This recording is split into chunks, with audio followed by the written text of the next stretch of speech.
So here we are again, 79 3/4 ton 4-wheel drive Scottsdale. Just went and picked this thing up this morning. It's got a blown motor in it, and I've got a motor sitting over here that came out of one of my parts trucks that I had before. And that parts truck belonged to a guy that ran race cars and stuff, and he used to pull his race car trailer with the truck that this motor was in. And then he bought a newer pickup to pull his race car trailer with. And he had this old 78 sitting in the barn, and he was doing body and paint work on it. And got ready to go to a race one evening, and his distributor, some of the parts in the bottom of his distributor on his race car were bad. So he throwed the hood open on that old 78 Chevy pickup, and he stripped the parts out of the distributor for it, and then never did get them put back in. So this motor, supposedly with some distributor work and carburetor work and stuff, this motor is going to run and be good. But before I just set it in this truck, we're going to put it on the engine stand here, separate that engine transmission, put it on the stand, and flip this thing over and pull the oil pan off of it, strip all the stuff off the engine and check it out real good. Make sure it's turning over and there's no terrible wear or bearing movement or anything like that. And if that's all checks out, we'll clean this motor up and paint it, and then finish pulling the motor out of this 79 and set it down in there. And they've already started stripping the motor out of here. Got most all the bolts out and stuff like that, so won't be too much more work in here to be able to pull this engine out. And that'll give me my distributor and a good carburetor and stuff like that for that other motor. So I think between the motor I got and some parts off this motor, I should be able to get it running fairly easy.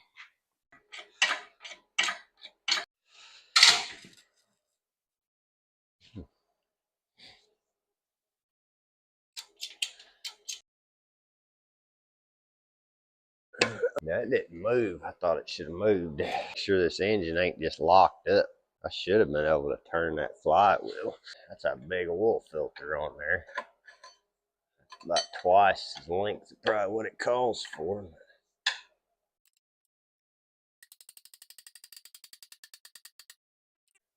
Just trying to get something in on that tooth to turn the engine. I may wind up putting a bar on the front of it. That's 5/8.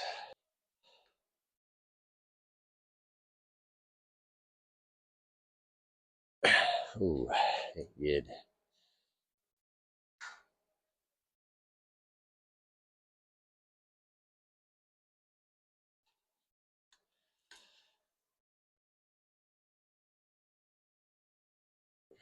The motor I believe to be good that I was planning on putting down in this truck at first glance here appears to be stuck, which, I mean, that can just be caused by setting all this time.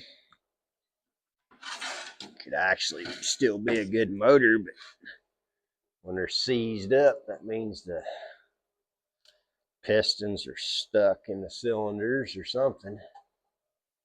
Yeah, stuck a little bar in there, but I can't get good enough connection on it to.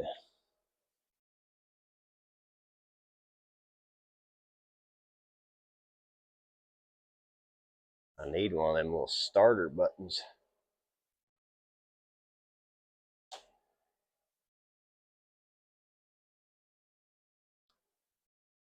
Let's see, I get a screwdriver, and you can put on the thing to.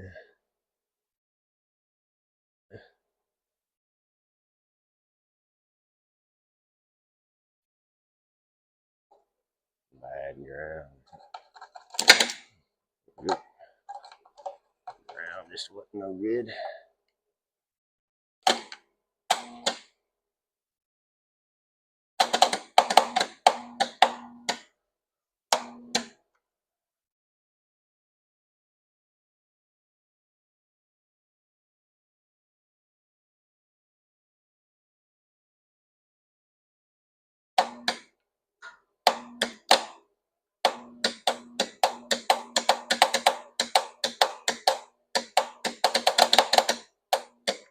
starter's stuck engaged right now. So I'm not sure if I just engaged it. It's the teeth of the starter are stuck in the teeth of the flywheel right now. But I'm not sure whether that happened when I just tried to engage it or whether it was stuck like that to begin with. Wish I'd have checked that first. But I'm gonna try to, because if the starter is stuck engaged, that could be holding the engine locked, you know what I mean? The problem I got is the motor that I thought I could use for this build right off the bat is showing every indication of being locked up, which if it's locked up, the cylinders or the pistons are probably rusted into the cylinders and stuff like that. Which, I mean, the motor could still be good, but just years of sitting around, it froze up. I was really hoping it wasn't froze up. But I guess what that means is I'm going to pull this starter off here and see if I can get a bar on this flywheel and turn it.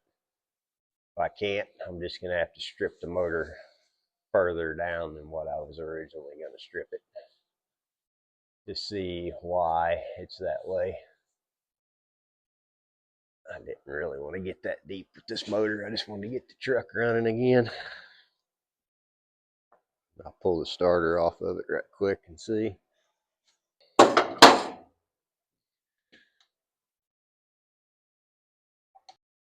this impact I've had forever and ever. I need to replace it.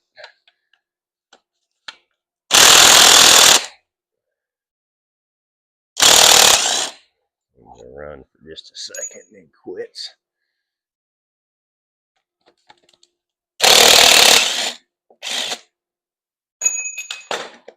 Alright.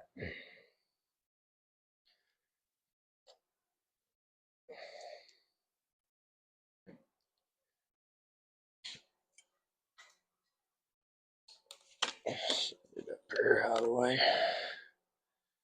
Oh, that don't fall off on my head. I'll be alright. Ah, she's turning. Maybe.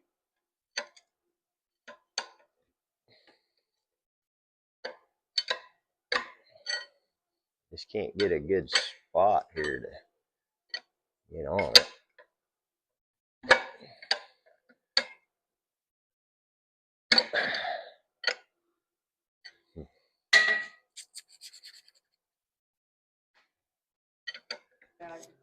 Watch this. Tell me if that turns. Hey, hey, hey. She's not seized up.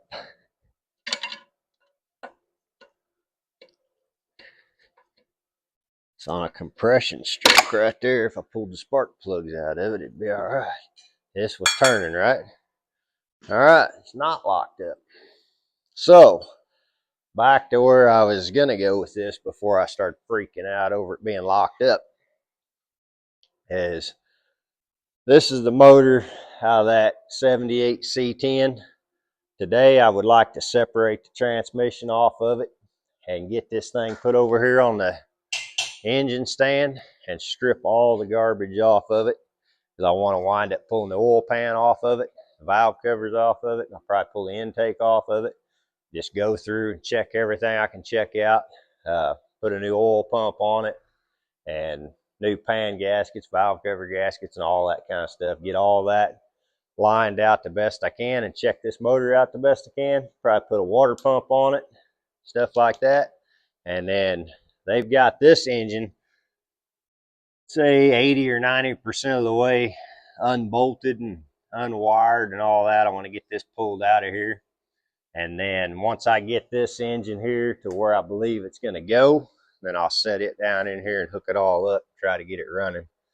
I'm going to approach this build here a little different than I've done most of them. Generally, when I pull a truck in, I'll completely disassemble that thing all the way down to the frame, or just have a bare cab sitting on a frame or whatever. But this truck, I would like to get it running, because this is going to be a slower process on building this truck, because I've got to still go to work every day and I've got a lot of stuff to do on the cabin. So I want to try to keep this truck running and usable as I build it. So the first thing I want to do is just get this thing mechanically where it'll run up and down the road. And I know a lot of people out there that are wanting to work on these trucks or are working on these trucks every day. They kind of like to be able to move them around and use them every day too. So this will be just a little bit different direction I'm going to go with this one. So now I know that this thing's not completely stuck. There's 3 bolts that hold the flywheel to the torque converter on this. This torque converter is full of transmission fluid. Now you could unbolt the bell housing of this transmission off the engine and pull it out, but this torque converter would still be attached to the engine, and this thing's just going to dump all this fluid out right on the ground. So if I take these 3 bolts out, I'll take this one out and then I'll turn it to get to the next one. Take all 3 of these out. That way I can leave this torque converter onto the transmission. That way it'll hold all that fluid in there and not just dump it all over the ground, because I'm not going to need this on there right now anyway. So we'll try to get these 3 bolts out, and then I'll pull the bell housing bolts out and set this transmission to the side. Then I'll take some of these exhaust manifolds off of it and get it to where it'll mount up on that engine stand.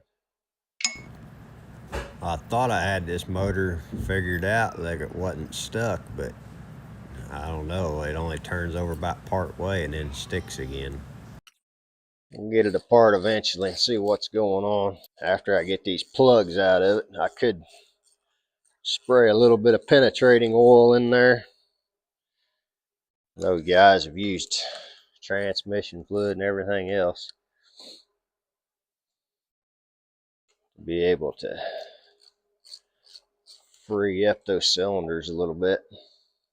Recording this video, everything in my head just went pretty smoothly.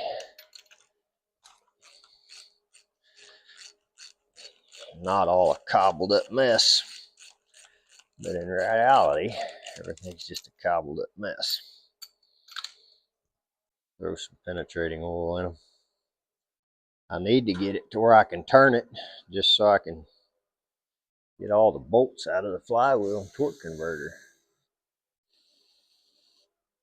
Man, just does not want to go.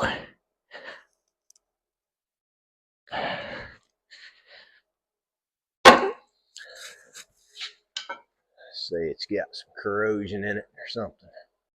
I could get the transmission off of it without taking the bolts out of the torque converter. I'm going to have a bigger mess. Maybe what I wind up doing though. Got to get it off there.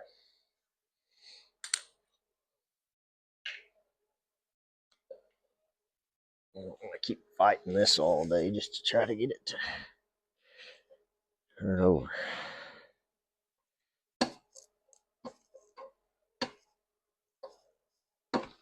Man, not just completely froze up, but she's stuck. Freeze plugs. Dang it. All right, I'm gonna set it down, unbolt the transmission, pull it back off of there. It's gonna leak fluid. It's gonna leak fluid, but I can't really get it to turn over good enough right now for me to be able to get to all the torque converter bolts. I don't want to put anything on the harmonic balancer and wind up breaking that silly bolt off in the end of the crank. So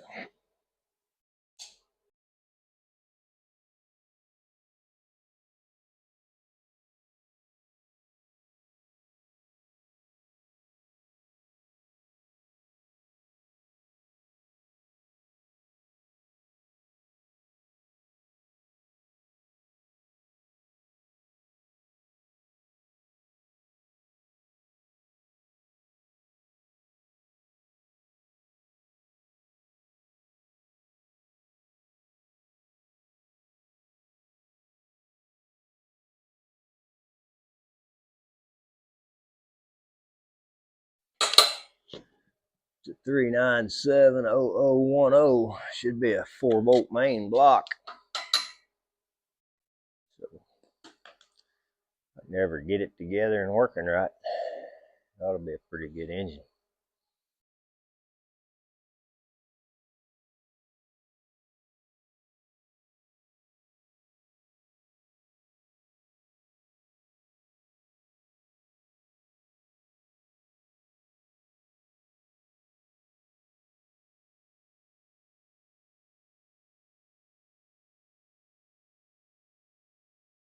Now I'm gonna take this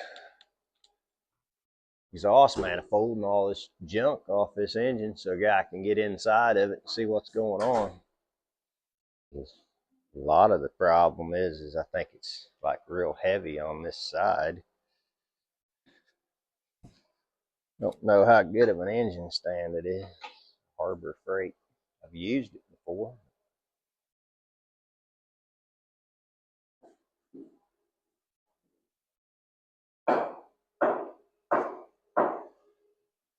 Scared of it.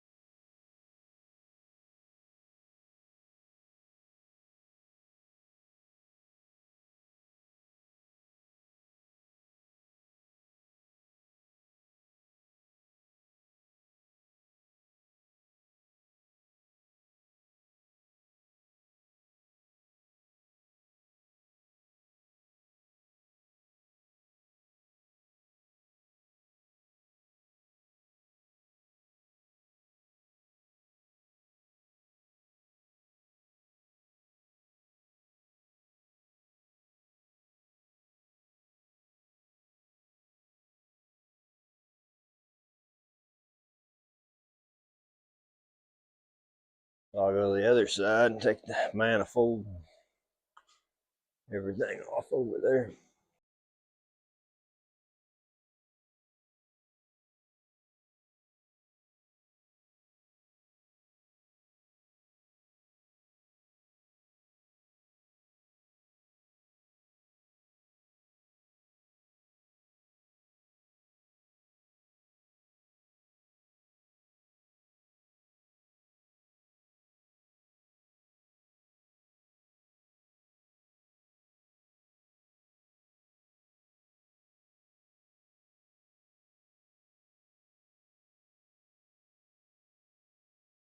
Yep, it's full of antifreeze. Get a bucket for that to drain in. Drain this antifreeze. Just try to get this engine stripped all the way down to the block and heads and stuff so I can get it cleaned up. Get inside of it and try to see if I can figure out what all's got going on.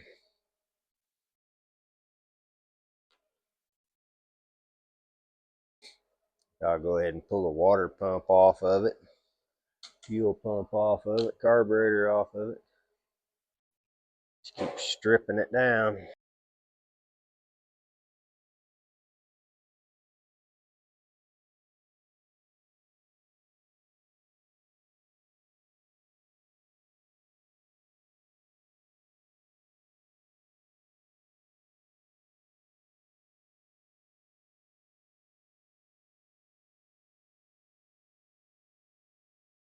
It's a 5/8, I think.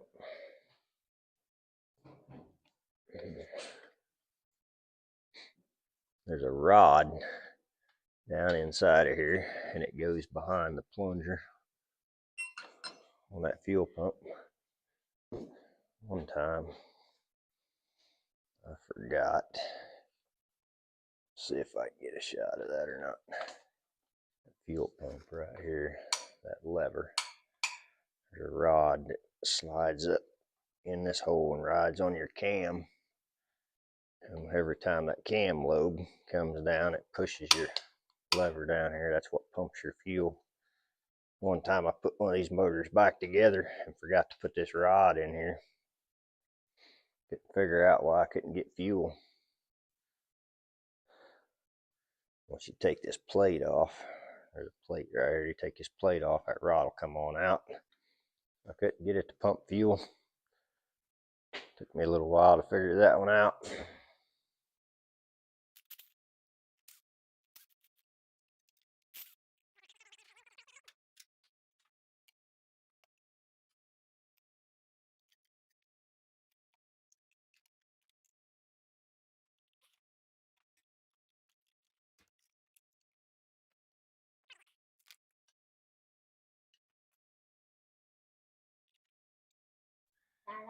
Yeah. What? What's that? This? You see those teeth on there? When you turn the key on your vehicle to start it, there's a little gear on a starter that comes in there and grabs some teeth and spins it. That's what gets your motor turning.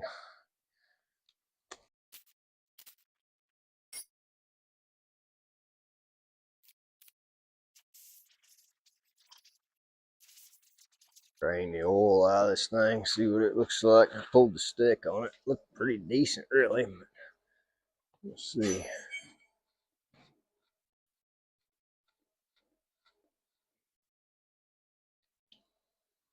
That's not good.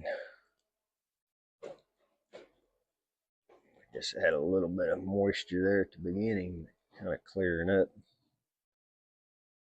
Oh, I didn't where I want that. If this thing will ever run or not. Starting to concern me. The more I mess with it, the more worried about it I get. Snug.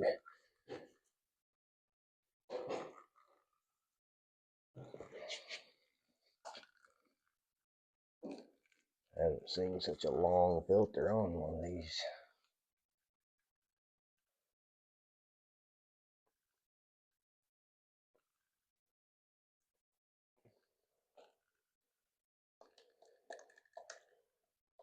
See no moisture in that. The valve cover's popped off of it.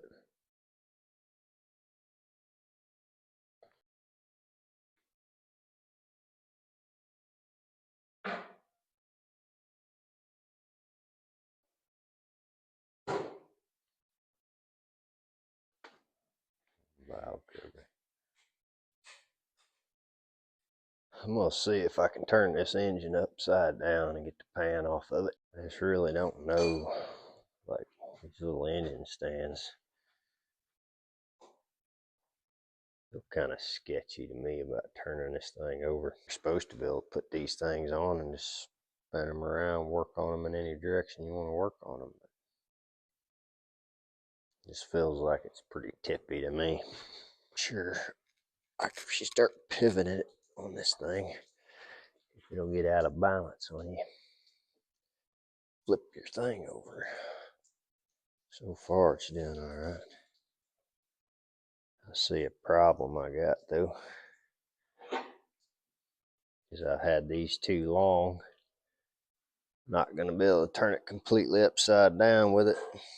I'm going to hit about as far as I'll be able to go.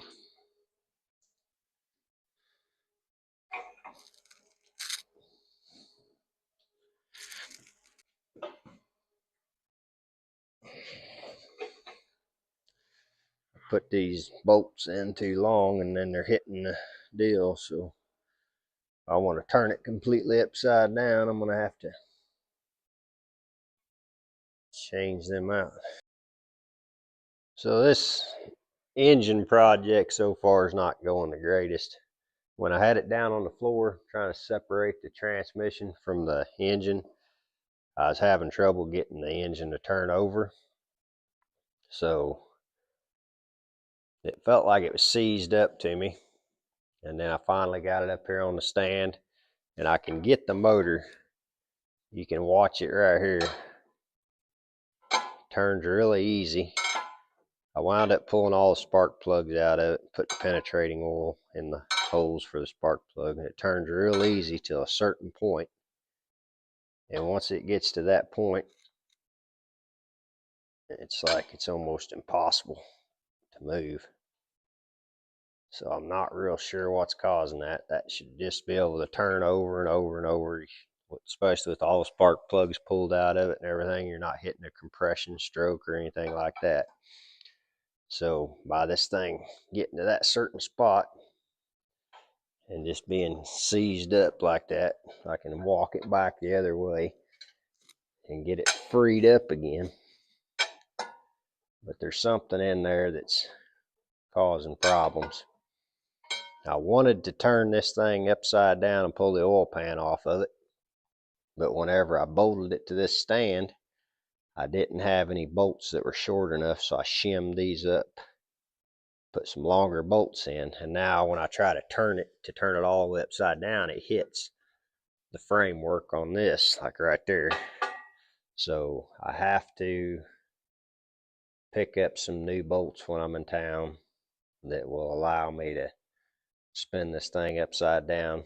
But I'm still like crazy curious about why this engine hits that certain spot and won't go on over.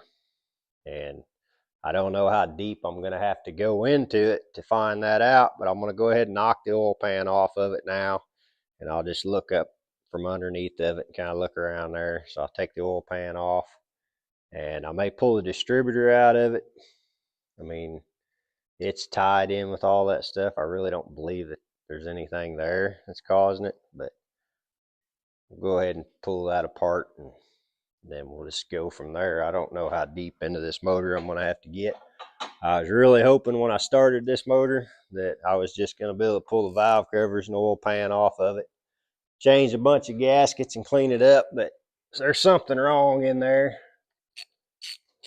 But I guess we'll find out. Whenever I drained the oil out of it, had a little bit of white stuff in the oil to begin with, and then it really cleared up and it was just pure oil all the way to the end, and then there's a little bit of white stuff again, but there's none under the valve covers, no white stuff in the oil under the valve covers, and there's none like in the radiator or anything like that. I really don't believe it's like got antifreeze into the oil or anything like that, but I mean, condensation over the years of sitting around very easily could have done that, but there's definitely something wrong.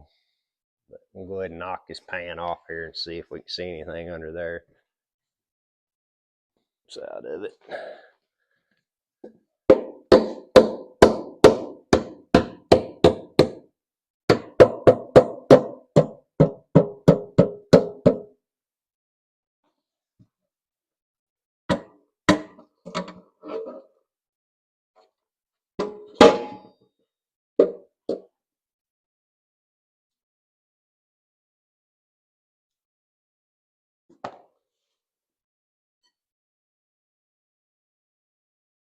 Man, I thought this engine was going to be a 4-bolt main block, but I'm thinking, get my flashlight, I'm thinking it's just a 2-bolt main.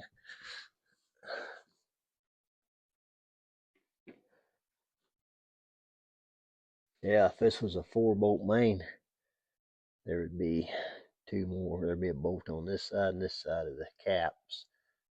4. I mean, it's still a 10 block. I mean, it's a good block, but I really thought we had a 4-bolt main. We don't. These are called main caps, and they go over your main bearings, which is on your crank. And you got either 2-bolt or 4-bolt.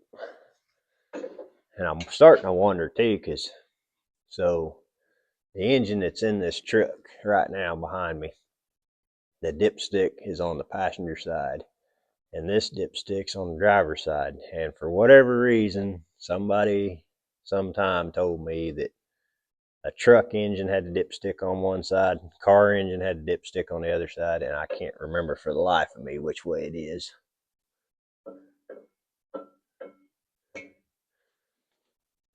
So I don't know, like these numbers right here, you see 8 stamped into these. See that? Yep. Okay, so this would be the piston. This is the rod that goes up to your piston. And generally when they take a motor apart, they'll stamp these so that they put the same rod cap back with the same rod. It's not really good to interchange those. So I don't know, maybe somebody can tell me whether they do that at the factory, but I think that's a rebuild thing that they do when they rebuild it. I don't think the factory actually punches them like that, but I don't know. I'm going to go ahead and pull the distributor out of it and see if that changes anything. But without pulling it down further and being able to turn it over, I really still don't see or know anything that could be, no chunks of metal in here or anything. Just that little bit of moisture in the bottom of the pan. But like I said, that could be condensation.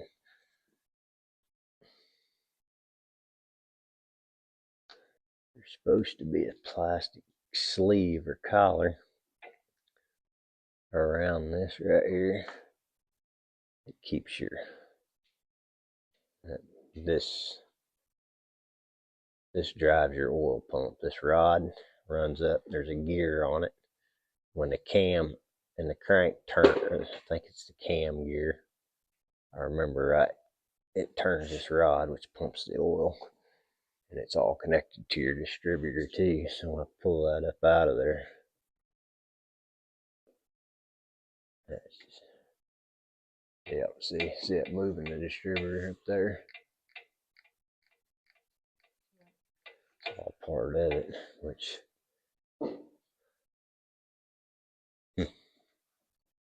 I don't know.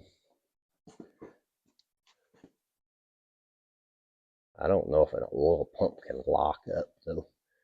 Like I could take the oil pump off and see, you know, because it's like, I don't think it would seize up to where you couldn't turn your motor over. Just don't make sense. But that would be it. You look in the spark plug holes and that'll be the top of your pistons.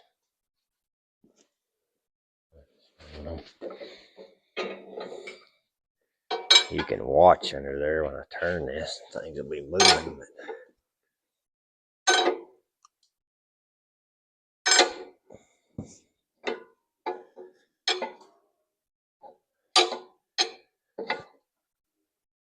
Right there, she stops moving.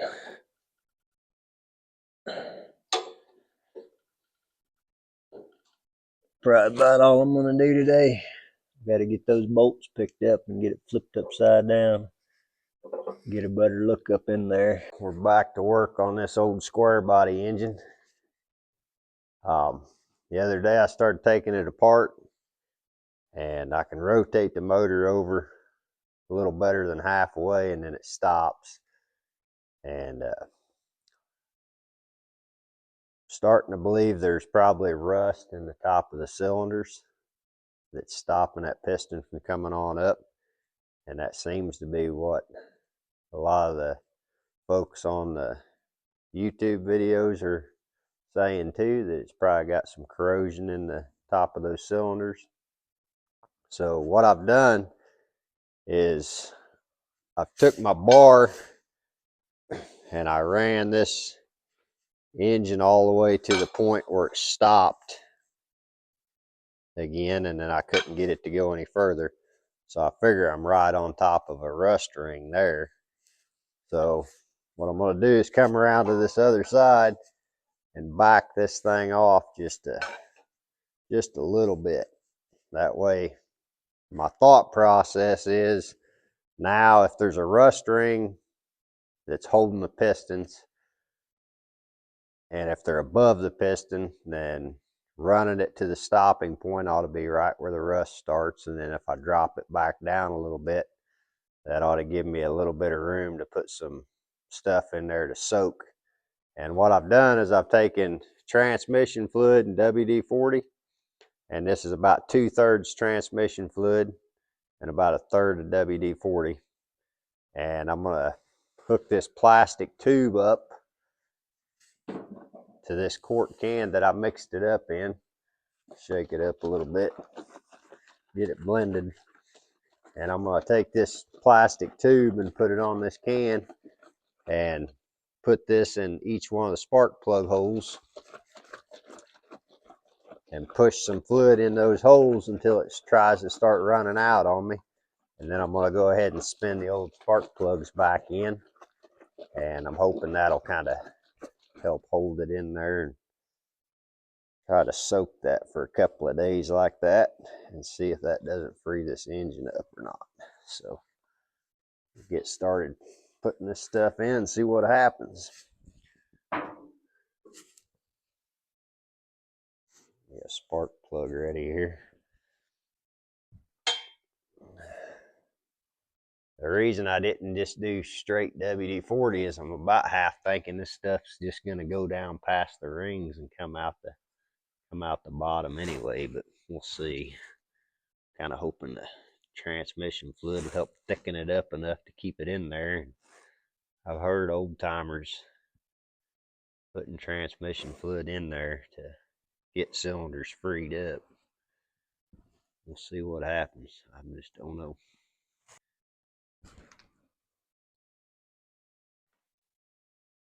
And I already got oil dry on the floor. That one's definitely full. I don't think we can put any more in that.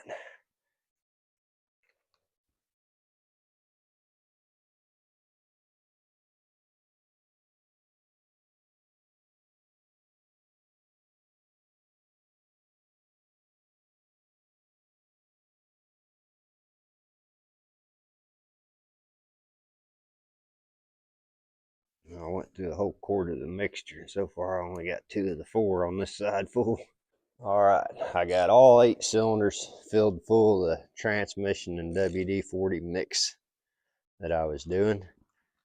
And it took 2 quarts of transmission fluid and 1 quart of WD-40 mixed in. So 3 quarts all together to fill all the cylinders up. And I do have a half a quart left, so I guess it's 2.5 quarts all together. Filled the cylinders.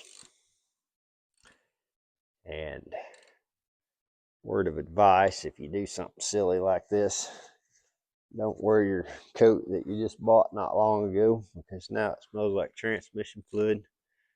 My wife's probably going to have my hide for this. But it's cold out here.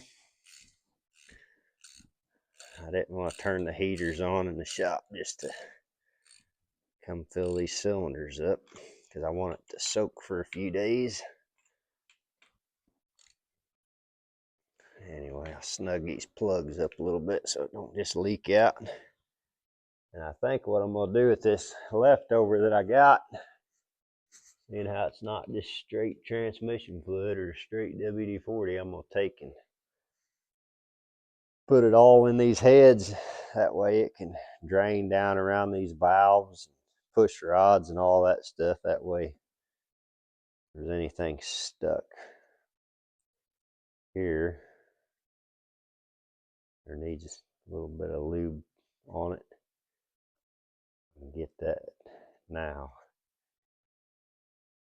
Like I said, this engine's been sitting around for a long time. It hasn't been run, so try to get everything as freed up as we can, get it all as cleaned out as we can, put all new gaskets on it. That's if we can get it unstuck. If not, we'll be pulling the heads off.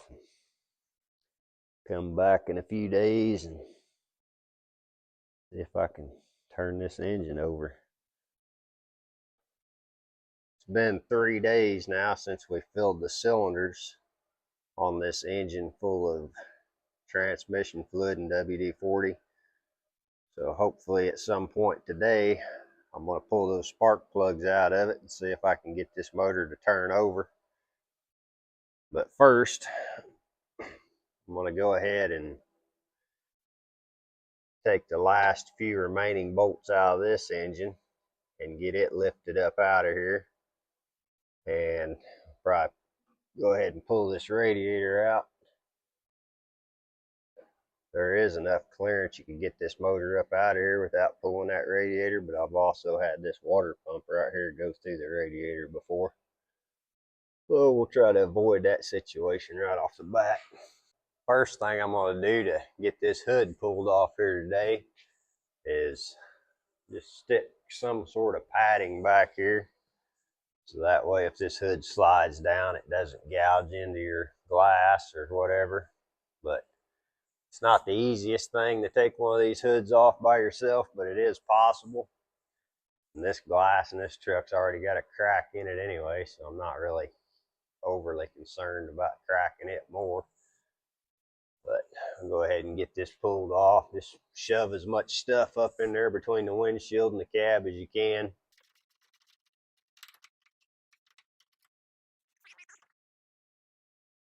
If this hood was perfectly aligned, and you weren't going to be doing any paint and body work or anything on it, you could take a pencil or a marker and draw out exactly where that hinge was on the bottom side of the hood, so you can put it back exactly how it was. This one wasn't quite lined perfectly anyway, and we're going to do paint and body work on this truck and want to realign it anyway before it's over.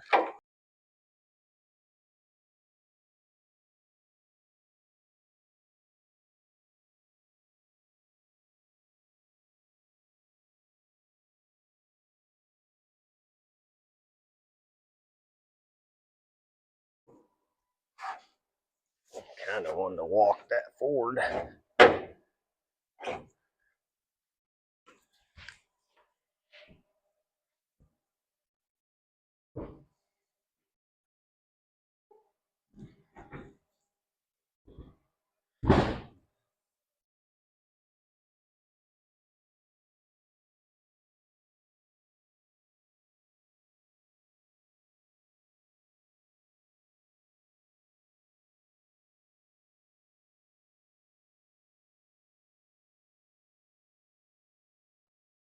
Now I've got the hood off of it and out of the way. I want to go ahead and go around and make sure they've got everything unhooked. Take a few more parts off here, and we'll start trying to get it pulled up out of there. Looks like all the bell housing bolts are out up top, just the bottom two I need to get out. Done hooked the throttle cable and the vacuum that goes to the transmission. Need to get it unhooked. Hopefully this motor's not locked up so I can turn the engine over to get the torque converter bolts out. So I got underneath this truck and tried to get the torque converter bolts out, but the engine's locked up. I was unable to turn the flywheel to get those out. I actually took two of them out, but the top one, there was no way to get to it without turning the engine over. So I went ahead and put one of them back in just so it would come out of that transmission without getting in a bind. The only difference between pulling them out with the torque converter attached to the engine and with it unattached and staying in the transmission is that there's going to be a lot of transmission fluid come out of that thing, get all over the floor on the shop. I'll have to use oil dry and stuff to clean that up, I guess, but there's no other way to get it out of here without just pulling it with them bolted together. So I went ahead and got my strap and everything hooked up to this engine, getting ready to pull it out. I had a little log chain I used to use pulling these out, but I sold a motor once and it was still on the motor and I didn't take it off. So, but I think I'm gonna crawl under there and put a few blocks of wood under the transmission, and then I'll get this thing lifted up out of here, see how this goes. All right, we got the transmission where it's blocked up. It shouldn't fall down on us now. Let's start lifting this thing up, see what happens.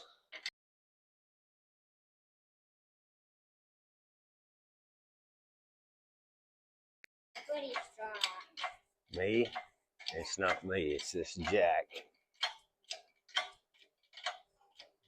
near that strong. I couldn't push that hard enough to lift up. I think you could try it. Come around over here. Don't walk under it. There you go. See, your motor's going up in the air.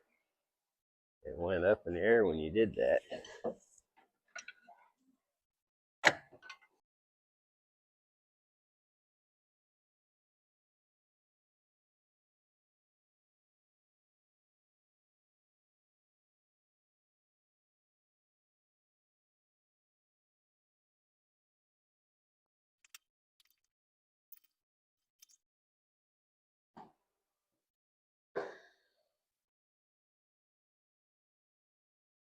What we got in here now?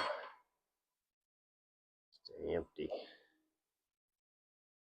spot here.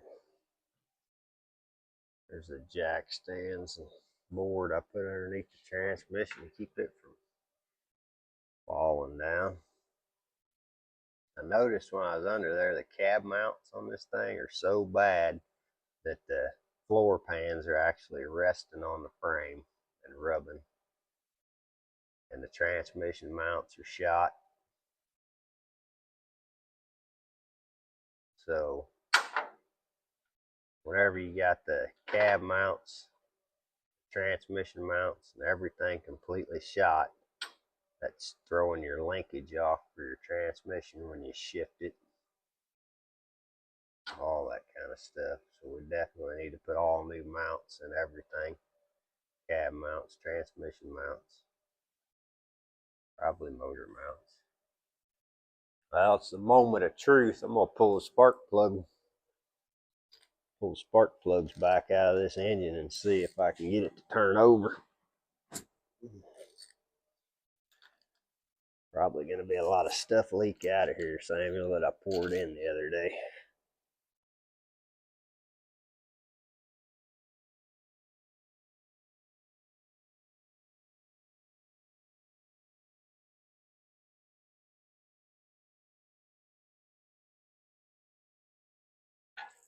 I'm getting it to turn some more, but pretty stiff.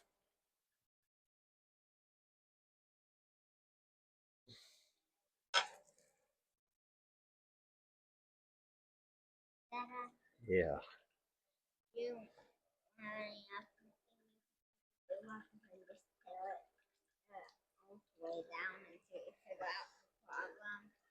I don't know. This is kind of starting to come loose a little bit. I wonder if I just work it back and forth a little.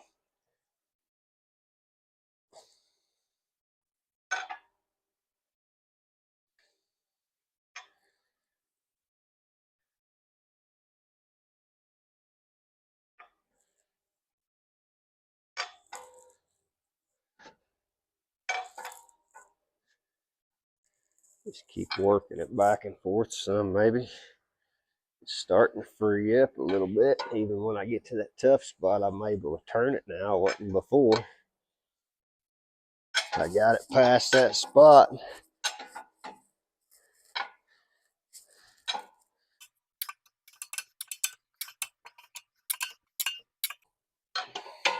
All right.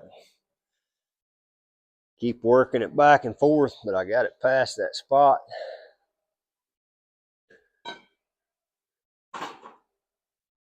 Lots of garbage coming out of this one. I've tried to set this camera up so everybody can see what I'm seeing. So I'm able to turn this motor now completely all the way around without a whole lot of resistance. There is one spot that has some resistance still, and just so happens when I hit this spot, you've got the timing mark right here lines up with this hole, and garbage, rust, and garbage is coming out of number one cylinder. And this indicates I should be at number one, top dead center. So all the other holes are pretty clean. on what's coming out of them. It's just the oil and WD-40 I put in. And this one here has got all the corrosion and stuff in it. And I would say by what the timing mark's doing to where it gets kind of firmed up and a little bit harder to turn, and what's coming out of this, say number one is what was causing the issues I've been having with turning this motor over. So I'm going to take my air hose and try to blow a bunch of that garbage out of there, spray some more WD-40 and penetrating oil in there, and keep working this cylinder and keep flushing this one out until I can get everything just to spin real free and clean, and we'll go from there.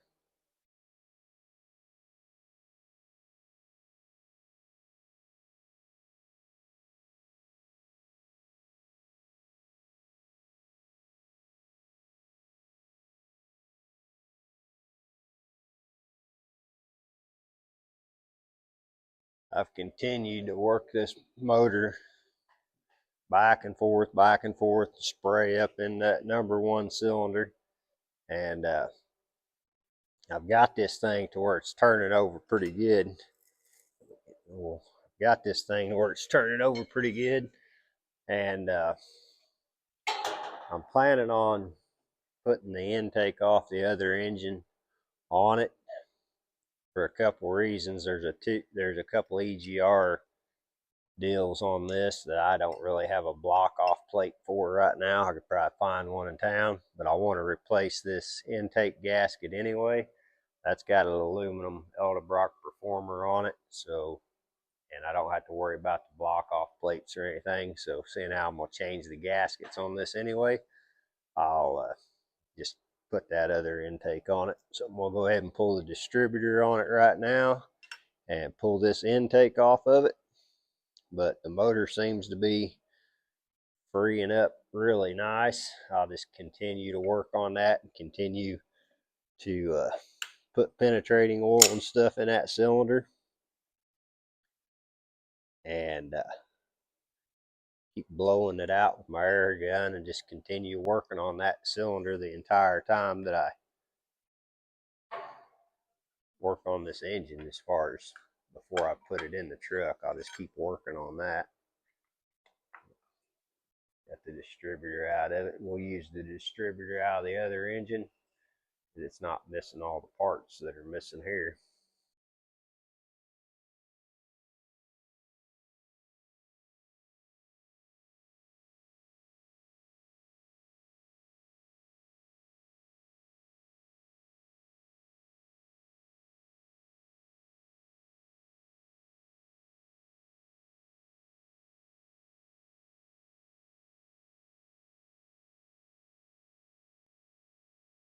Keep cleaning.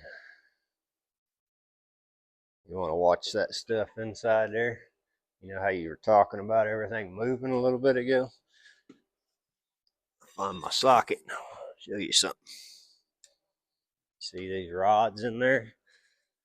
Push rods. Watch. See, they're going up and down. Kind of hard to see, but you see that? See that one coming up?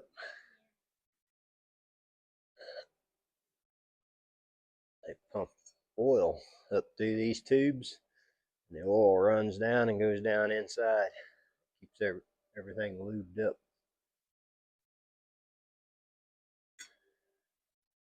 All right. Need to change the bolts. This, I shimmed these out. Went ahead and picked up some new bolts. That way I can put what ought to be in here, and I'll be able to turn this engine upside down.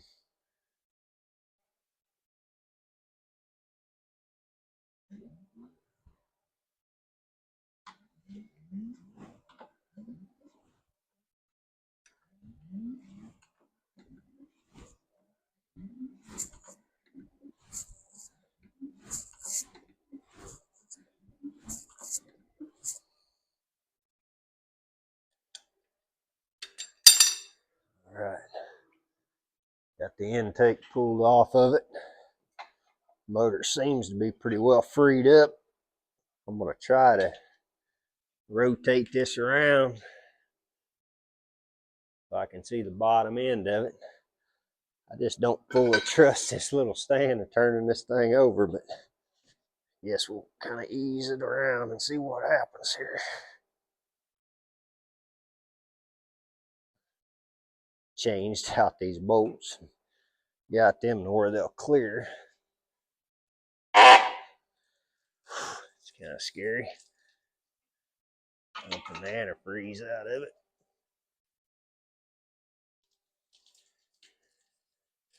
Wow, big old mess. There's the rod for the oil pump, fell out of it. Make sure that goes back in.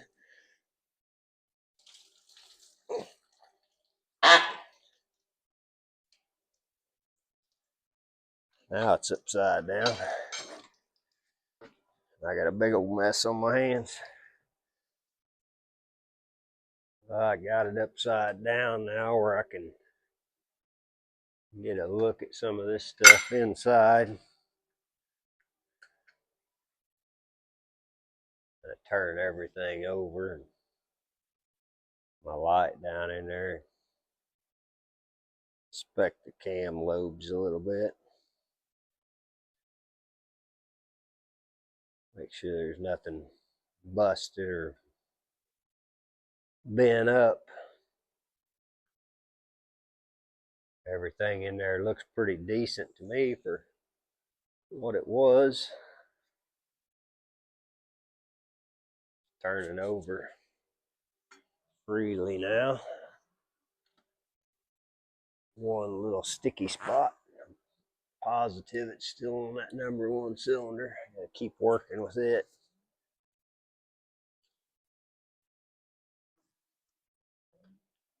Pretty confident it'll come out of it. Well, I was able to get the motor all freed up. Now it just needs a bunch of new gaskets and seals put in it and a new oil pump. I'll do the timing chain cover gasket, front seal, rear main seal. This old motor I pulled out, it wasn't the original motor either. It was a 305. Supposed to be a 400 was the original for this truck. Get a new transmission seal put in and clean up this engine bay before we put the other motor in. Well, that's all the time I got to mess with it this weekend. We'll try to see what we can get done next weekend. There was a comment or two in my last engine video saying that I may want to pull the heads off this thing so I can take a closer look at the piston that was stuck on this engine. So I got me a gasket kit ordered off Amazon. The Jegs sells through there. A lot of companies sell on there, but Jegs had a good gasket kit on there. It had the head gaskets and everything in there. So I got it ordered, and it just came in. So right now I'm cleaning this engine all up and getting ready to take the heads off of it and see what all's inside this thing. I didn't really want to pull the heads off this engine just because I don't have a whole lot of experience with messing around with that kind of stuff and getting the torque spec back how it should be and all that. But I don't know, I just couldn't get it out of my head that, you know, I'd get it all together and get it put in a truck and then have problems with it later on. I really was wanting to see what was going on inside this thing. The more I thought about it, the more it bugged me. I didn't want to be fouling out plugs and everything else with all the rust and garbage that I was seeing coming out of that spark plug hole. So I finally just decided to get the complete gasket kit and go ahead and pull them off and see where we were at. I'm just stuffing all the exhaust ports and fuel pump openings and everything full of paper towels, so when I'm spraying this engine degreaser on here, I don't get it all inside the engine. Later on, when I'm tearing the engine down, I'll use my transmission fluid and WD-40 to clean the internal parts as I go.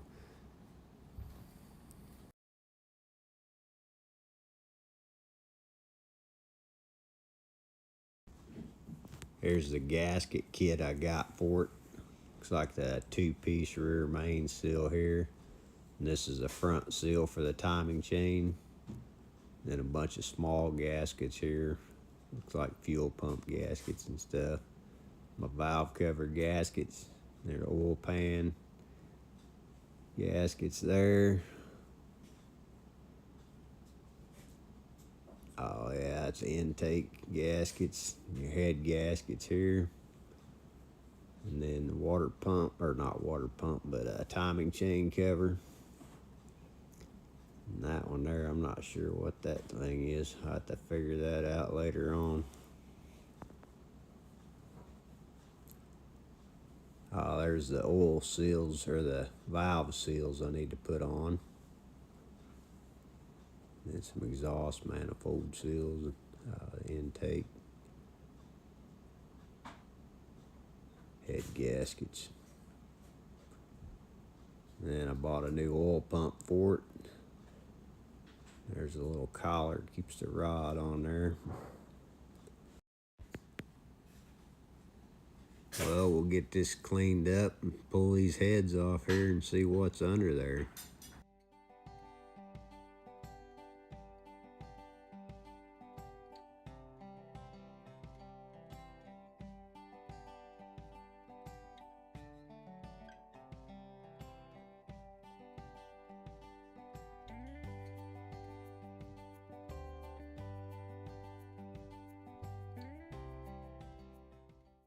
Looks like these head bolts got a lot of stuff in the threads. I'll have to get those all cleaned up.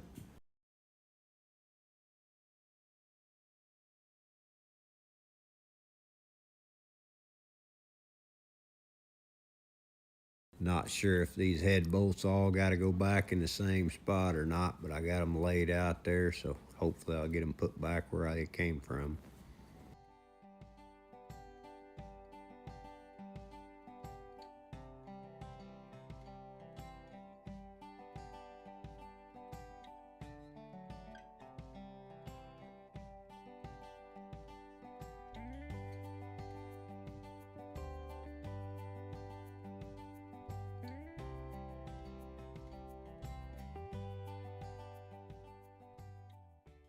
Well, there's number one. You can see how bad the rust and corrosion is on that thing. That's a lot of that garbage I was seeing come flushing out of that spark plug hole. Then that back one's got a little bit of slimy stuff in there too. We'll have to clean them up real good for sure. Yeah, there's some debris in these water ports too. I sure am glad I went ahead and pulled these heads off. I want to clean all these push rods up real good and make sure the oil can get through them. I'll go ahead and wire wheel all these ports out here and clean these valves up the best I can. Get all this garbage and debris out of here. A little bit of rust in number one, and then again in that back one, number 7.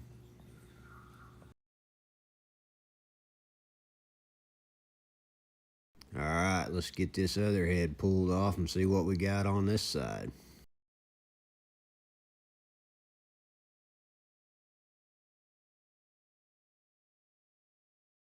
Yeah, there's a little bit of rust in a few of them too. I don't know if I'd ever got it cleaned out without pulling them heads.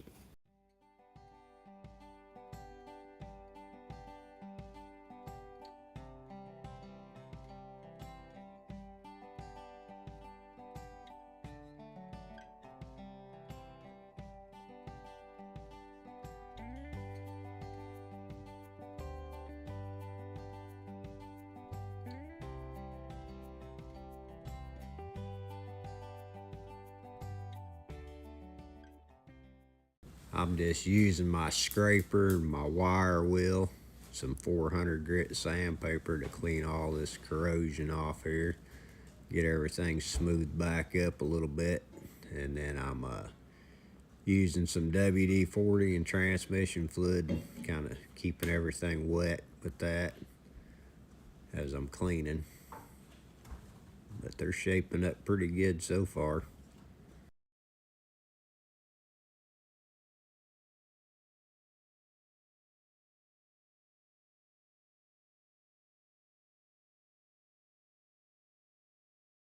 Trying to keep it down to a 400 grit sandpaper. I don't want to do any damage to those cylinders, but I need to be able to get that rust and corrosion knocked off there too.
It's definitely a big difference from the side I cleaned up to the side I haven't started on yet.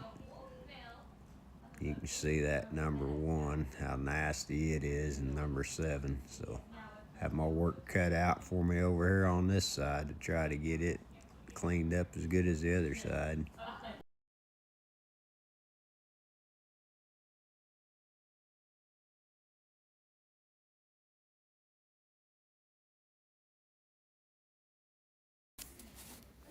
I got one of the heads cleaned up, starting to look pretty good. Got the other one to clean up yet, and a lot of bolts to clean up.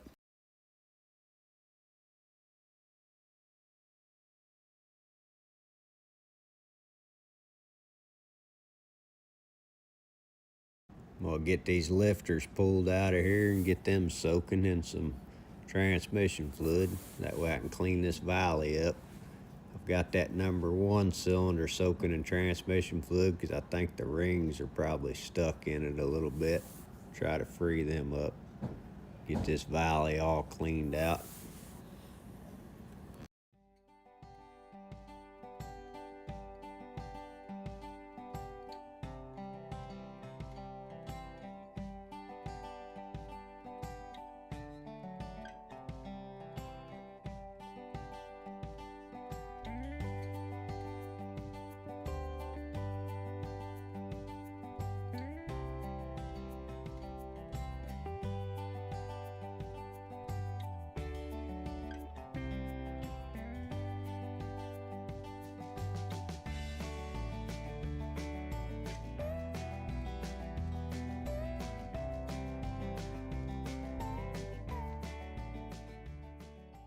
Get this balancer pulled off here and pull the timing chain cover off and clean it up. Get that thing ready for a new gasket.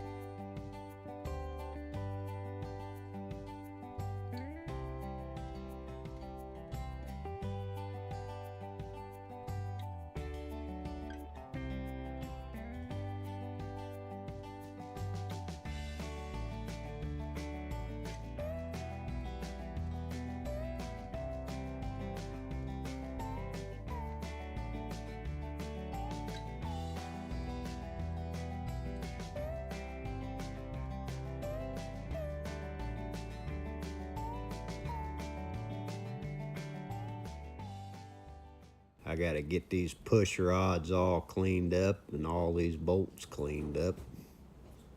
Way I can start getting this thing ready to go back together.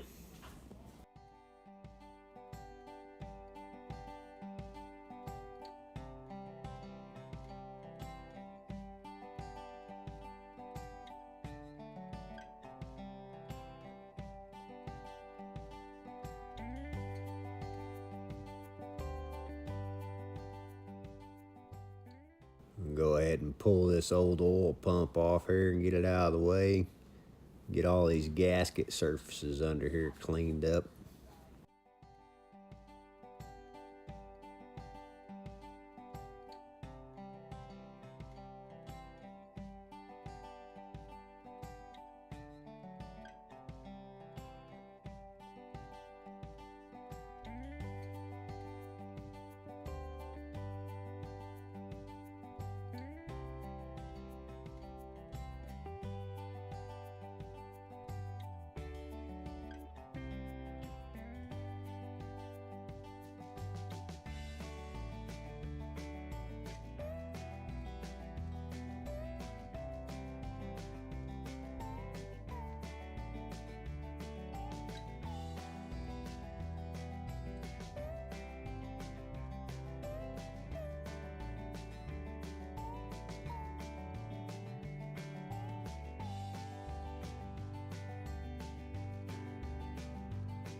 So at the start of this video, I was using a citrus degreaser on the outside of the engine. But once I opened up the engine and started working on the internal parts, I switched over to a spray bottle that I had some WD-40 and transmission fluid mixed up in, because I didn't want to get that citrus stuff down inside the engine components or the rings or anything. I thought that transmission and WD-40 would work good for the inner cleanup. Thanks for sticking with me this far. Hopefully next time we'll start putting this engine back together.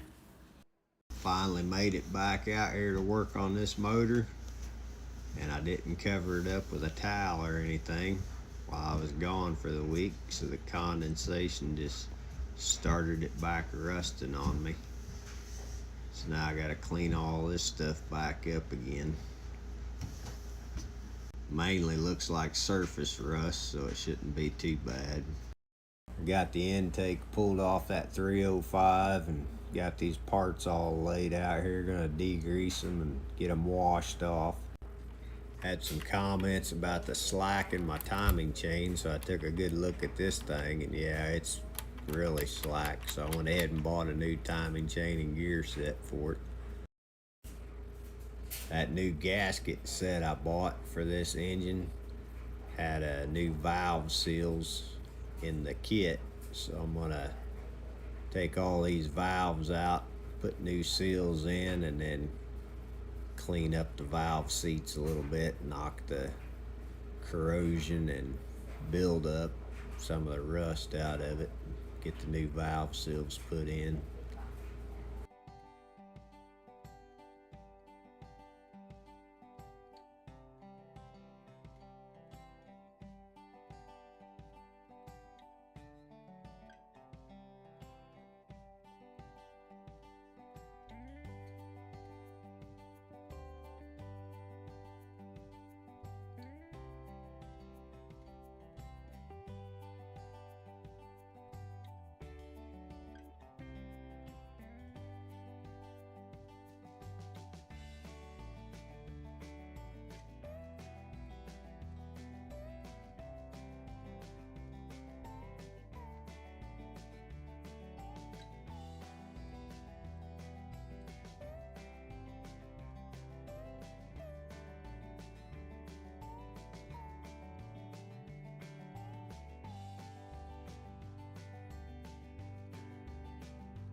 Finally got all the valve seals put in those heads and got them put back together.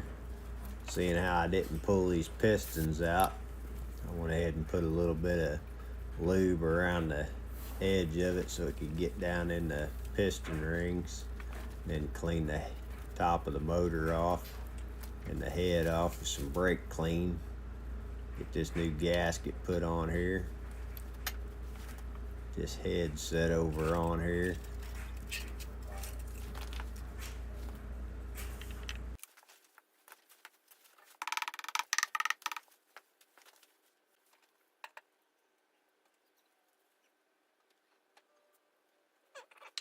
Get all these head bolts coated with some thread sealer. And we'll get them all put in and get ready to torque this thing down.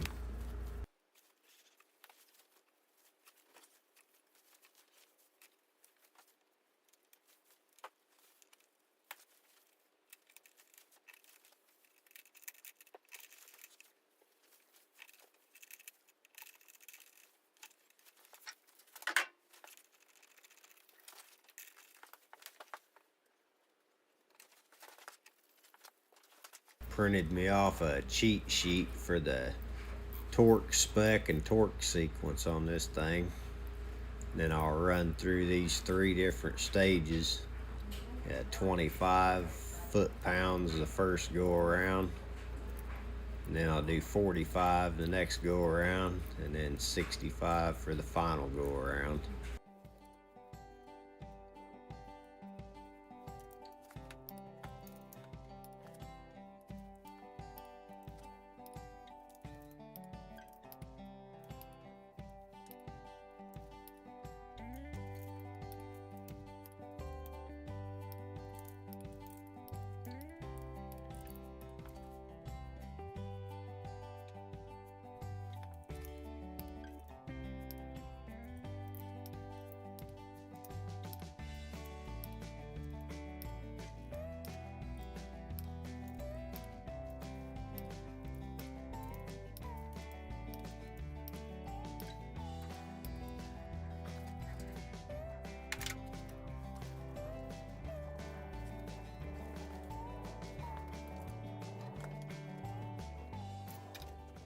Do this other side the same way.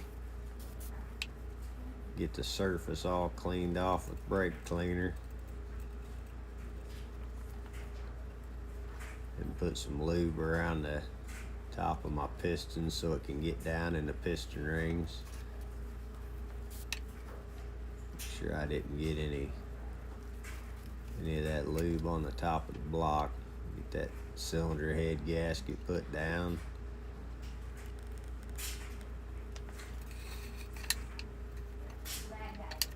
The head put on there. These bolts all started in, and then we'll get it torqued down.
Gonna go ahead and put a little bit of my assembly lube here I'm using.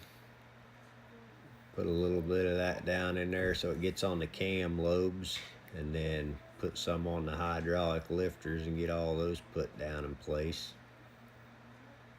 I just use some Lucas oil stabilizer. It's pretty thick. Use that to do my assembly with.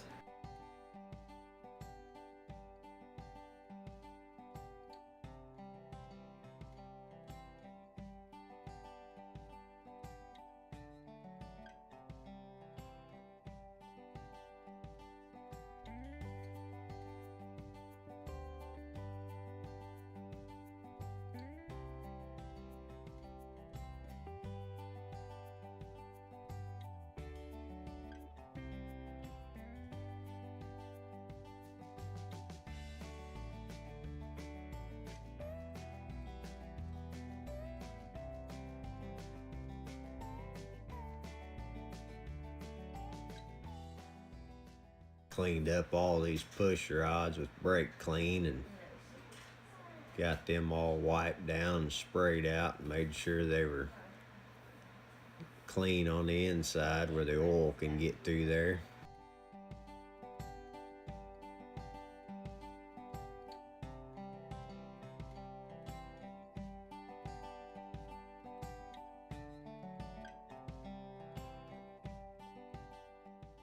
Got two of these push rods, the end of them was wore real bad. So I pulled a couple of them out of that 305 engine and cleaned them up, checked the length on them. These two here are out of there. They're really good, so I'm gonna use them instead of the other two that had the wear marks on them.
This rocker stud right here that I'm messing with now, it's got a spot on it that's not letting that little ball that goes under the rocker nut, it's not wanting to pivot like it's supposed to. So I'm gonna pull that apart and see if I can figure out what's wrong with that.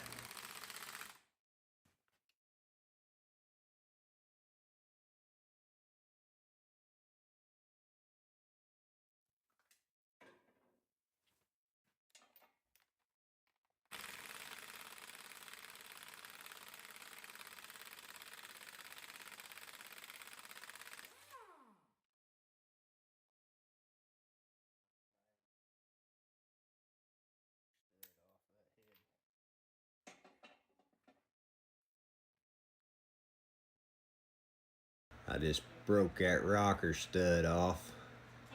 The threads were messed up on the bottom of it and they were binding that little pivot ball up.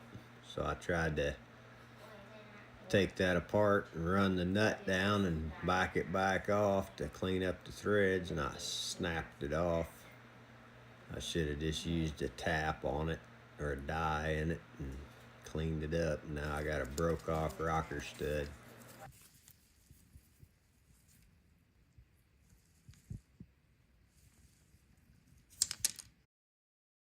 Well, I was getting along pretty good with this thing, getting it put back together. Now it's gonna take some doing to fix this problem. Tried to put some nuts and washers on there and pull this stud. It's a pressed in stud, but I don't have enough threads on it to get it pulled out of there, and then I just peeled the rest of the threads off. So I'm just gonna have to stop on this project until I get a die and run new threads all the way down to the base of it, and get another couple new nuts and try to get that stud pulled out of there. So I'm gonna put this die on here and run threads all the way to the base of this stud that I broke off.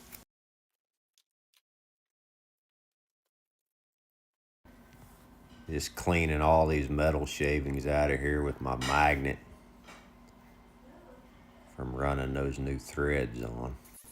I couldn't find a grade 8 nut, so I just ground the lock part off the top of this nut here. Try to get this thing heated up enough before I start stacking these washers on here and tightening the nut down.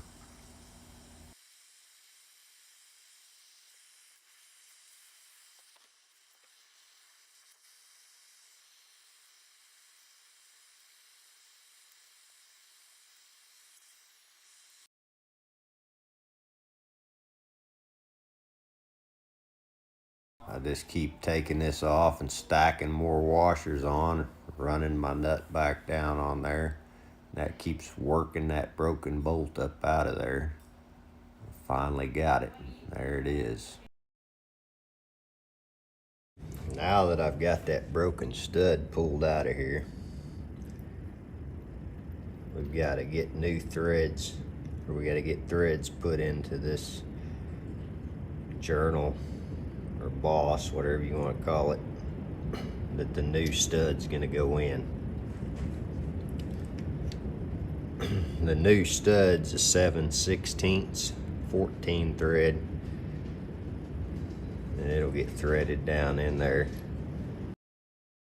You just got to line this tap up and make sure you're running it straight down there as you possibly can, and then keep working it back and forth and cutting new threads into that journal.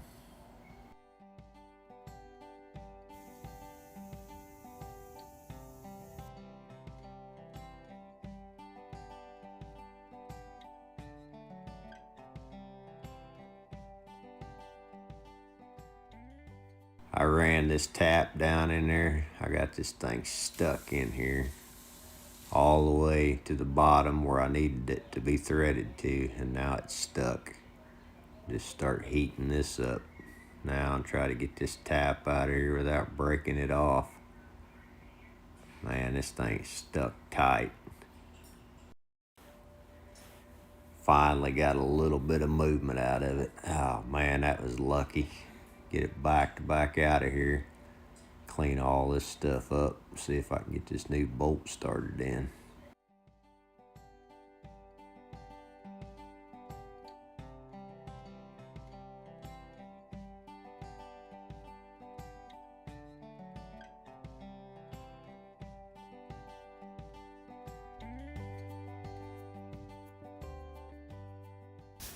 Alright, I got it all cleaned out. Put thread locker on the new stud. Double nutted this. Run it all down tight. So finally we're ready to go back to putting our push rods and rocker arms back on this thing.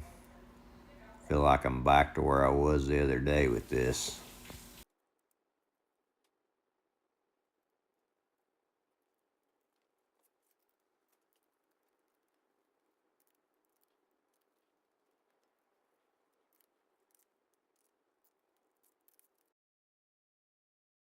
So we're going to take the lash out of these push rods, and we're going to set them, get everything set like it's supposed to be. I've already done this one here.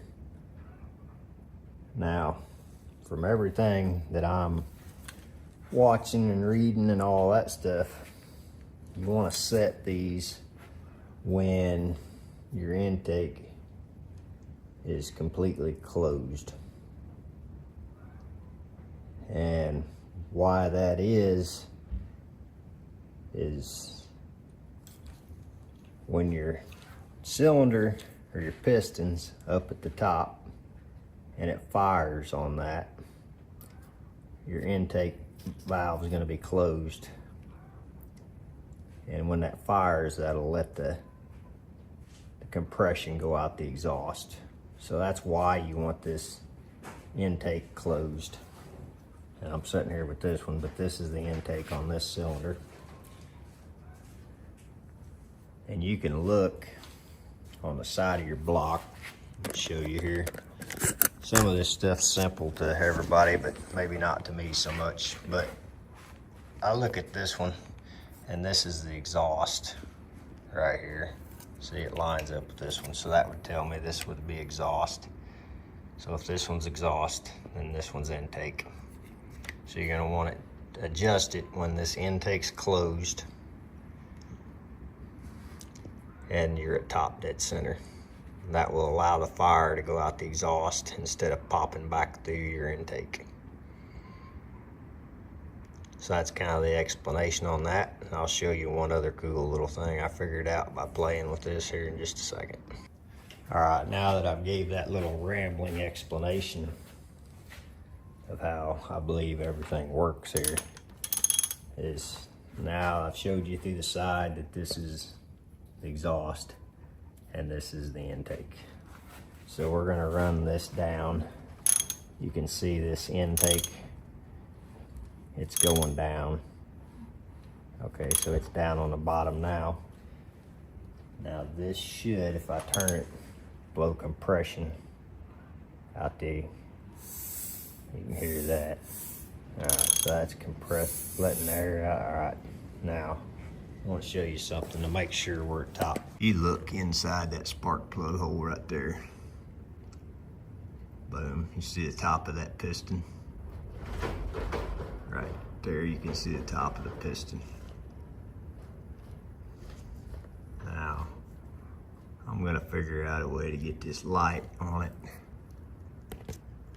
and turn it at the same time, because if you can watch that with a flashlight, so you know you're on the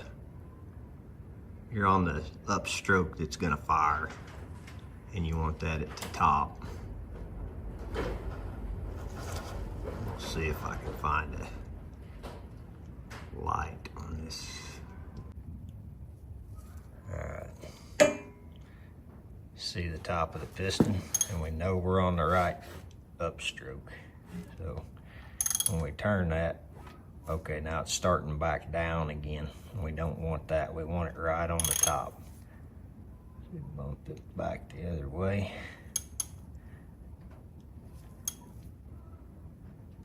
Now I'm just loosening my bolt. Let's go all the way around again.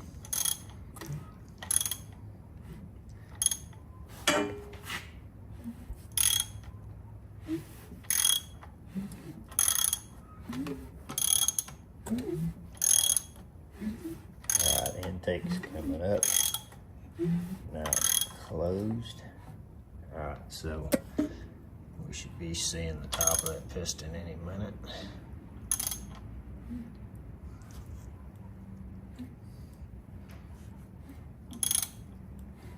There's the top of the piston.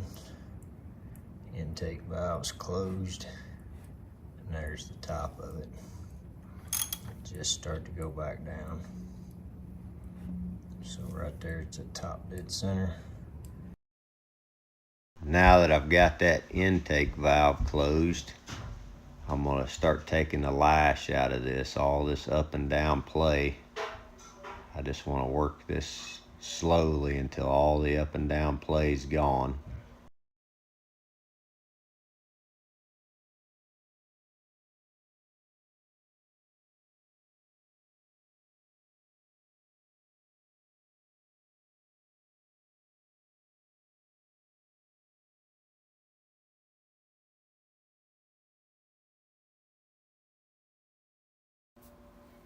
Once all this up and down play is gone and I can just spin this push rod a little bit, then I'll go a 3/4 turn.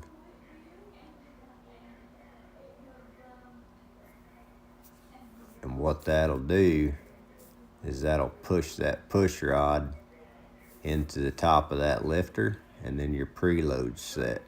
And then we'll move to the next one right here, and I'll pull the valve lash out of that too. Just keep slowly turning that rocker down until I get all the lash or the play out of that. Once I get all the lash and play out of it, and I can still spin the push rod just a little bit. Got a little bit more there. All right, the lash is about gone. Then I'll do my 3/4 turn, and that'll set the preload on this lifter. And then we'll just work all the way around the engine. We'll set each piston up the top dead center on its firing stroke with the intake valve closed, and then we'll just continue on around, taking out the lash and setting the preload in each lifter.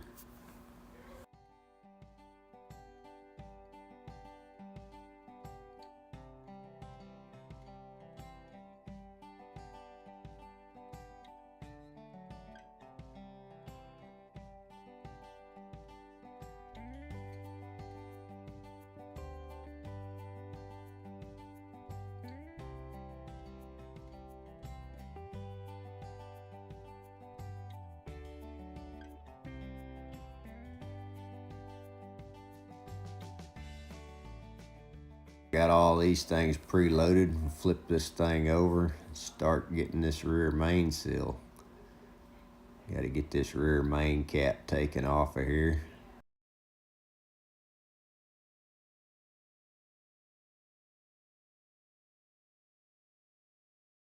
Alright, this is this half, the rear main seal. And that rear cap, there's the half the seal there. And then the other half's down in here. I'll bring the camera around so you can see that here in a second.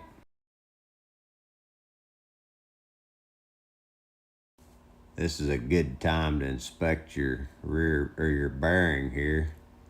See if there's any scoring on it or anything. They say when they're wore real bad, they'll have a brass color showing on them. This one looks pretty good, so we'll get this seal changed and put a little bit of oil on this, and we can put it back together once the new seal's in. Alright, here's the other half the seal that runs down underneath the crank. We just got to get a screwdriver or a punch and start tapping on that and push it up around the crank and bring it out the top side. Something like this right here. We'll just start tapping on it right here. As soon as I get on it there.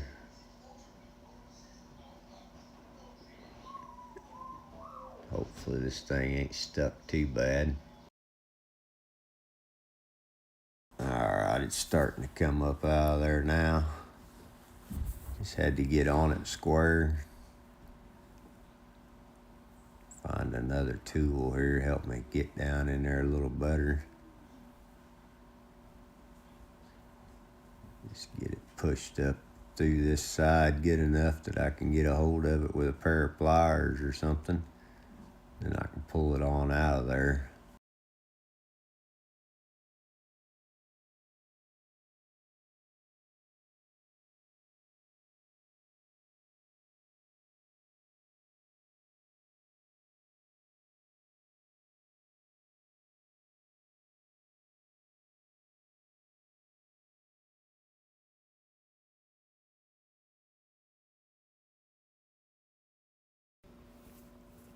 Alright, I got the old one out. We'll get the back of this crank cleaned up a little bit with some brake clean, wipe it down with a rag, and oil up the new one. and get it ready to put back in. Alright, I got it all cleaned up and oiled these new seals down. This one just slides right on around down underneath the crank. And this lip right here, you want to make sure that's facing the right direction. That goes in toward the motor. It acts as an oil dam. We get all this cleaned up, and I'll put the other half in the rod cap. And then I'm going to put a little bit of silicone right there on these edges where these two meet. That way they're sealed together good once I put that rod cap back on there. Alright, I got a little dab of silicone on each one of those seals. And I'll oil up these bearings now. Put this rear main cap back on. And then get these bolts all cleaned up, put down in there. And then we'll do a 3-step torque on this.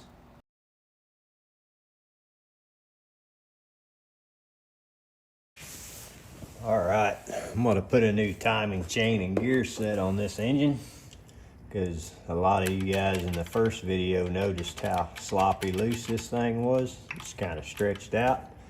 So I finally got to the point where I can replace that.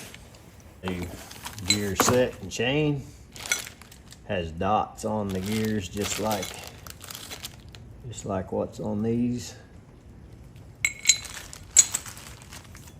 And what I've done is I've rolled this engine around until number 1 is on top dead center, and these two dots are facing each other directly like this. Earlier I had this number 1, the piston up top, and this gear's dot was up here, and this gear was here. That's 180 degrees out. So I rotated the motor all the way around again, and that brought them to here. And look through the spark plug hole, and that piston's right on top. So this is how this is supposed to be set. So I'm just going to remove these two gears and chain, and I'm going to slide the other ones back on in place with the two dots still facing each other. This piston up top still, and then that ought to be set. First thing I want to do is take this out without rotating anything. Let's see if we can get that done.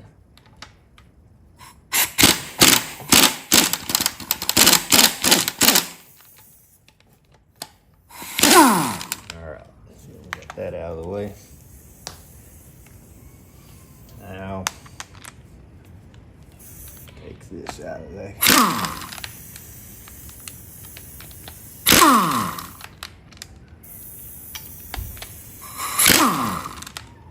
Alright, got those out.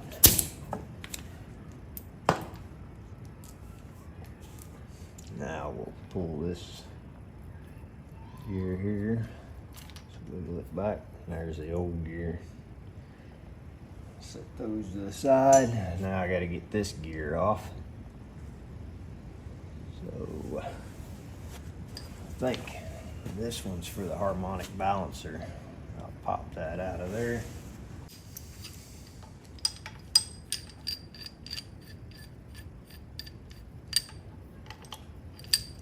Be fine.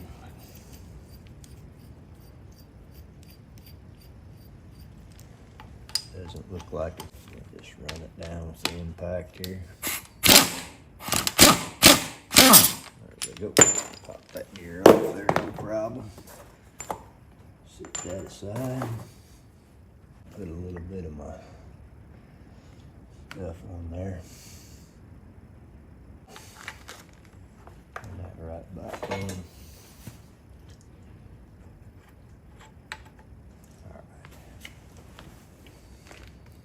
That. I still got my dot facing up. That only goes on one way, so as far as if you keep that dot to the outside where you can see it. I got this great big socket here. I can put it over top of that. That gives me something to tap on where I can keep it going on straight.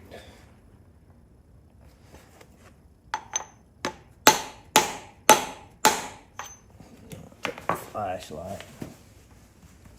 Make sure I got it tied up against there like the other one was. Oh, it's tight all the way against that. And let's see, the dot's right here. We want it to face that dot. So I'll hang this chain on here like this. Let's see, this pin is gonna go in that hole, so we're gonna want to rotate it around like so. Bring that up and see if we're where we need to be or not. It's really close.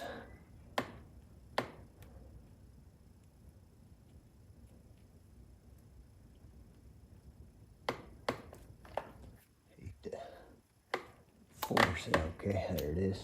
I don't want to force anything. I'm gonna wipe these bolts down, put a little bit of Loctite on the bolts. That dot and that dot are lined up. That's on number one, or number one's up top. It's on the right stroke. Put a little thread locker on them. Nothing serious, just a medium blue thread locker. I mean, I took them out, it didn't have anything on it at all. I'll run these down. I believe the torque spec's 20 pounds. I'm not 100% sure, so I'll double check that. And then we'll set the torque gun up and get this torqued. Alrighty, torque's on this is 20 pounds.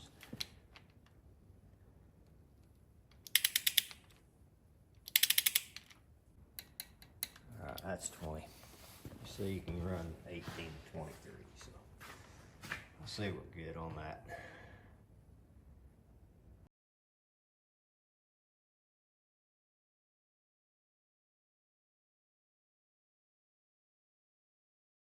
I'm standing here looking at this, and if you can see inside of this hole right here, see right here where my finger's coming up through that hole, you can see that push rod right there. So there are a couple of those holes. That one's not so bad. But if you put too long of a bolt in, you could potentially run that into a push rod. So I think definitely on the four corners, you can use the longer bolts. And there's a couple of those holes I really don't know that it would ever hit the push rod. But I'm gonna stop just for a minute and clean up a couple of my shorter bolts and do some double checking on the lengths on these things, because I don't want to run a bolt in and have it hit a push rod. Now on these gaskets here in the corners, I'll lift that up and put a little bit of RTV here on the underneath side and some on the top on all four corners of this, and that'll help seal that up a lot better. And these little holes that these rubber gaskets go in, these holes here, make sure you take something and get down in there and get all the grease and dirt out of those holes, so these little rubber gaskets will go down in there good. So here's the only two bolts that line up directly with the push rod. So I definitely want to make sure I put the shorter bolts in these two holes here. And the other ones that are close, they kind of run along beside it. And I put some washers together to represent the thickness of the intake and all that. And checked all my bolts to make sure there wouldn't be any problems with those. And everything checks out to be good there. Like I said, these are the only two here that you're gonna want to make good and sure you got the proper length of bolt in, or you could run it right into your push rod. I got that Eldebrock intake off that 305. I got it cleaned up a little bit, and all the mating surfaces ready for that. So that's the intake we're going to be using, and I'm going to go ahead and daub a little bit of my RTV in these four corners, put on my other gaskets, And I've got all the other bolts, got the threads coated with thread sealer, and then I'll coat these two here and get those put in, and we'll get it torqued down.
Printed off a cheat sheet just like last time.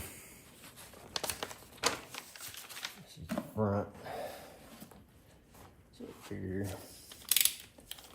I'll torque them 3 stages here.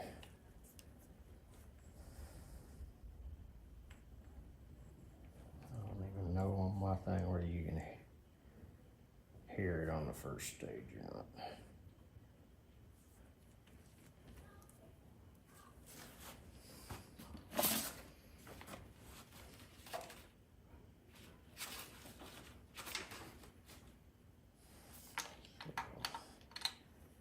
It's very hard to get at.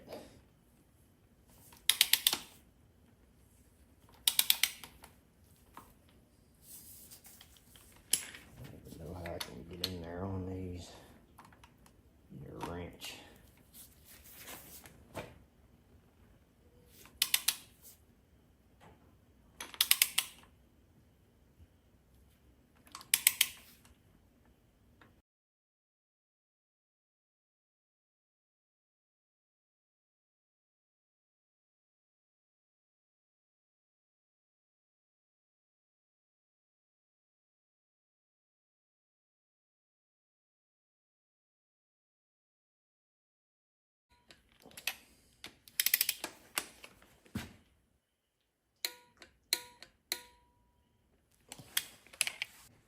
There we go, intake's on it.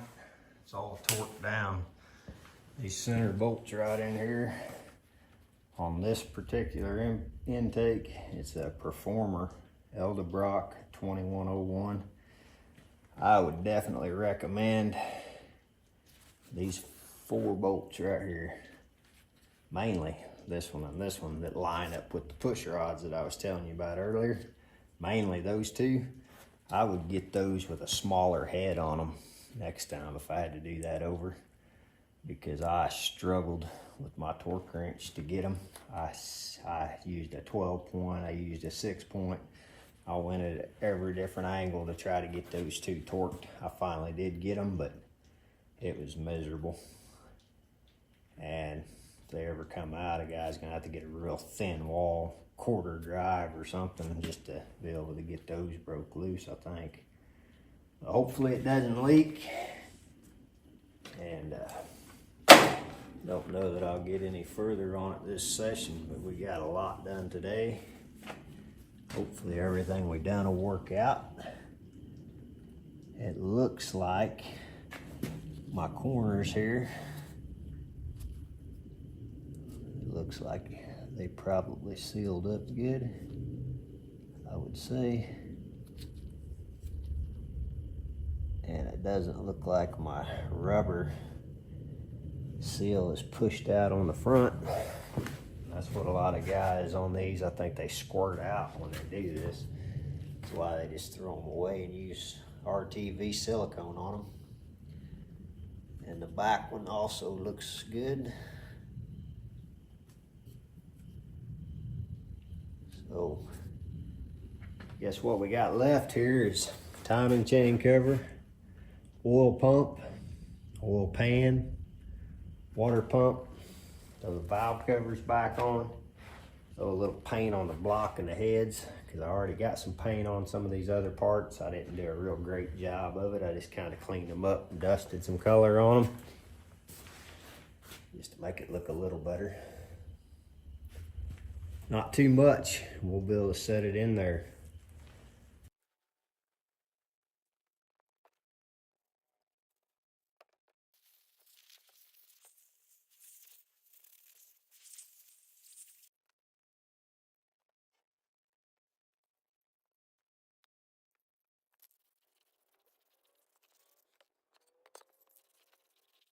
It's time to install a new oil pump on this engine. And I was going through to make sure I had everything I needed.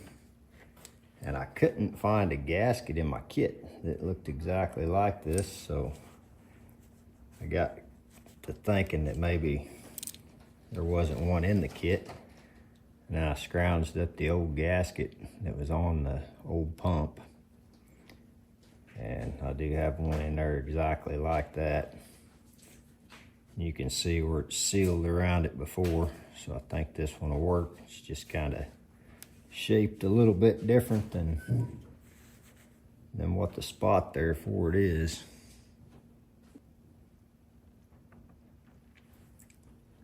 So I'll get this thing all put together. Pulled this off the old pump and cleaned all the screen out up in here and blew the tube out and made sure that was good to put back on. Most of the stuff that I found stuffed up in there was a old silicone gasket maker. I guess when people change valve covers and reseal stuff, the silicone that gets in the engine, it was all stuck up in here. But got all that cleaned out and it's ready to go back together now. So we'll put this thing together.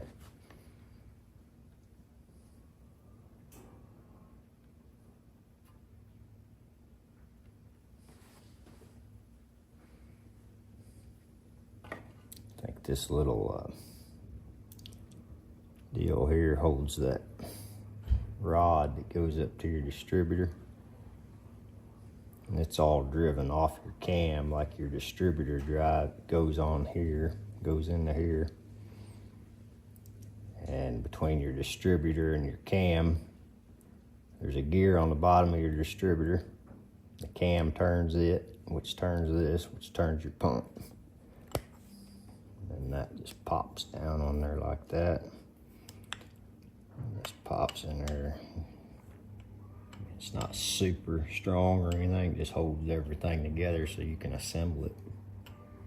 And once it's all assembled, it really can't come apart then.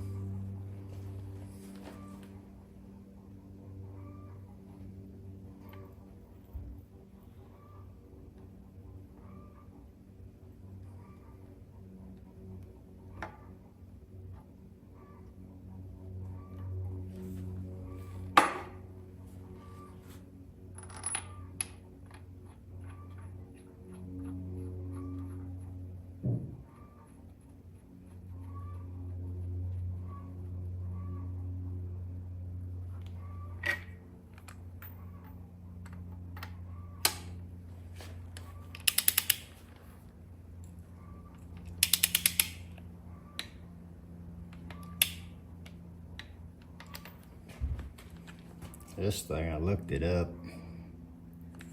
It says it's got a torque spec on it of 65. I'm just gonna do it in 3 stages, just like I did the head bolts, I guess.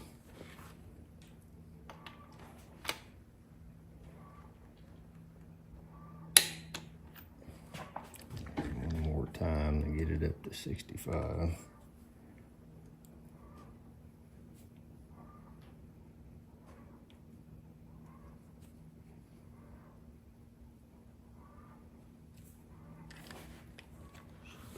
there to get that to click.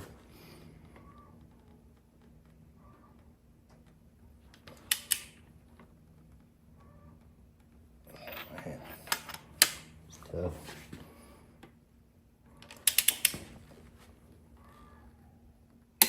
There it is. Feels like a lot for that, but I don't know.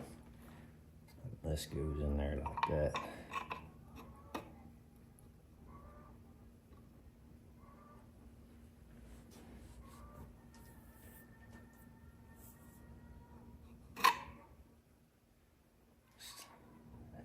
I just twisted it out of the old one. Looks like it presses in there.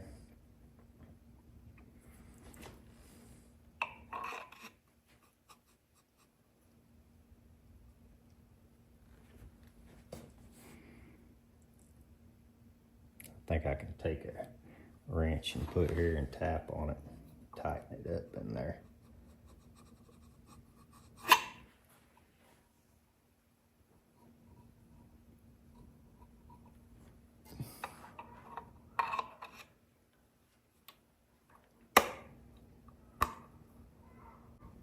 I'm just gonna open this up a little bit. Take my hammer and tap on it.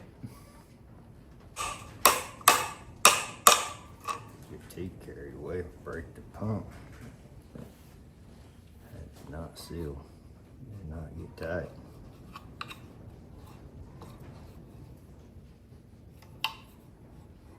I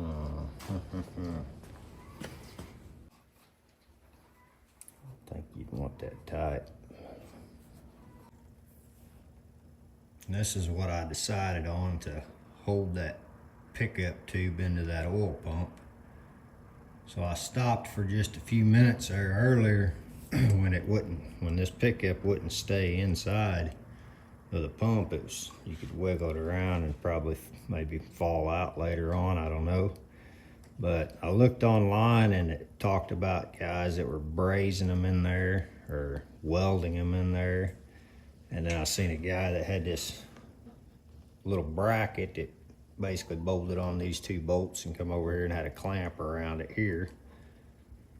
And that'd be fine, but I don't have one and didn't really want to wait on one in the mail or whatever. But I had a P-clamp, kind of like this one here, and I straightened it all out and made it to where it would fit around that pipe nice and snug, and drilled a hole through it.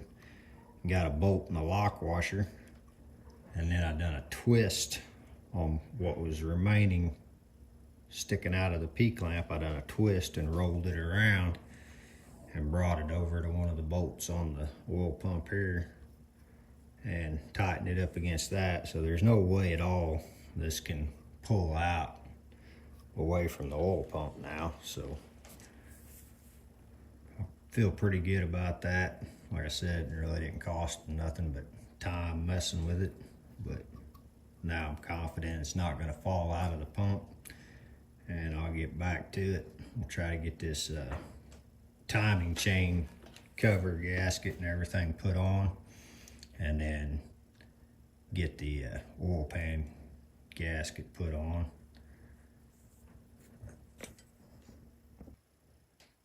And there's that little plastic coupler I was talking about that holds the shaft that goes to the distributor. I did find a piece of weld right here on my timing chain cover. If you flip it over, it's one of the spot welds for this tab. Anyway, I don't know that it was hitting anything before, but it's a pretty good knot sticking up there, so I'm gonna grind that thing off and then go ahead and wipe the rust out of here and get ready to seal this on.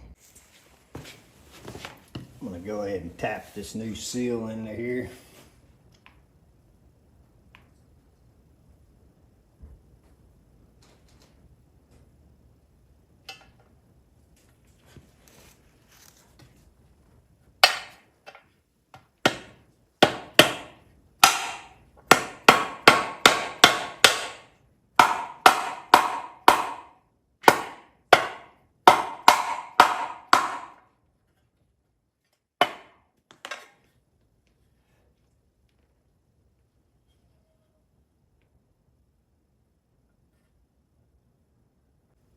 Looking at it from the inside, it looks like it's as far down in there as it'll go. Go ahead and tap. Just gonna do my best to keep the silicone to a minimum. I don't want just a ton on there. I just want enough to just be a real thin film on each side of my gasket. It's really all I want. Just want it to, for it to stick it to the engine and to the cover, you know.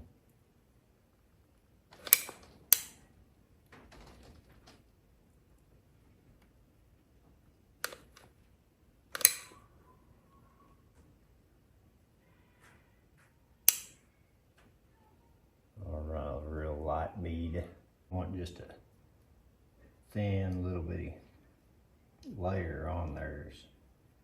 I want to let the gasket do the work.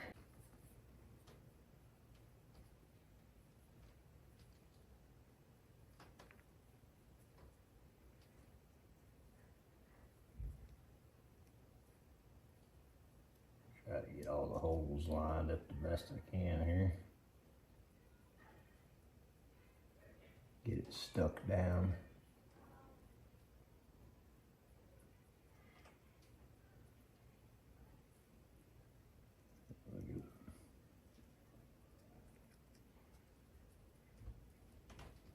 And I'll do the same thing over it again.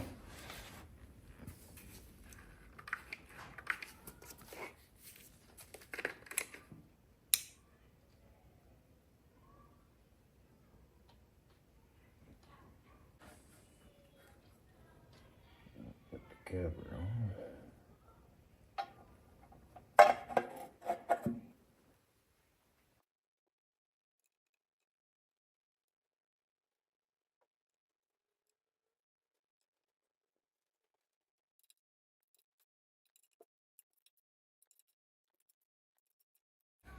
I really like the one-piece oil pan gaskets.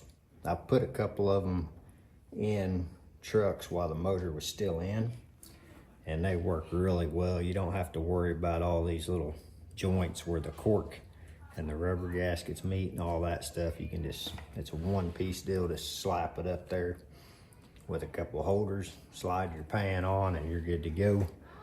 And I've put, like I said, a couple of them on, and I didn't see any leaks on any of them after I done them.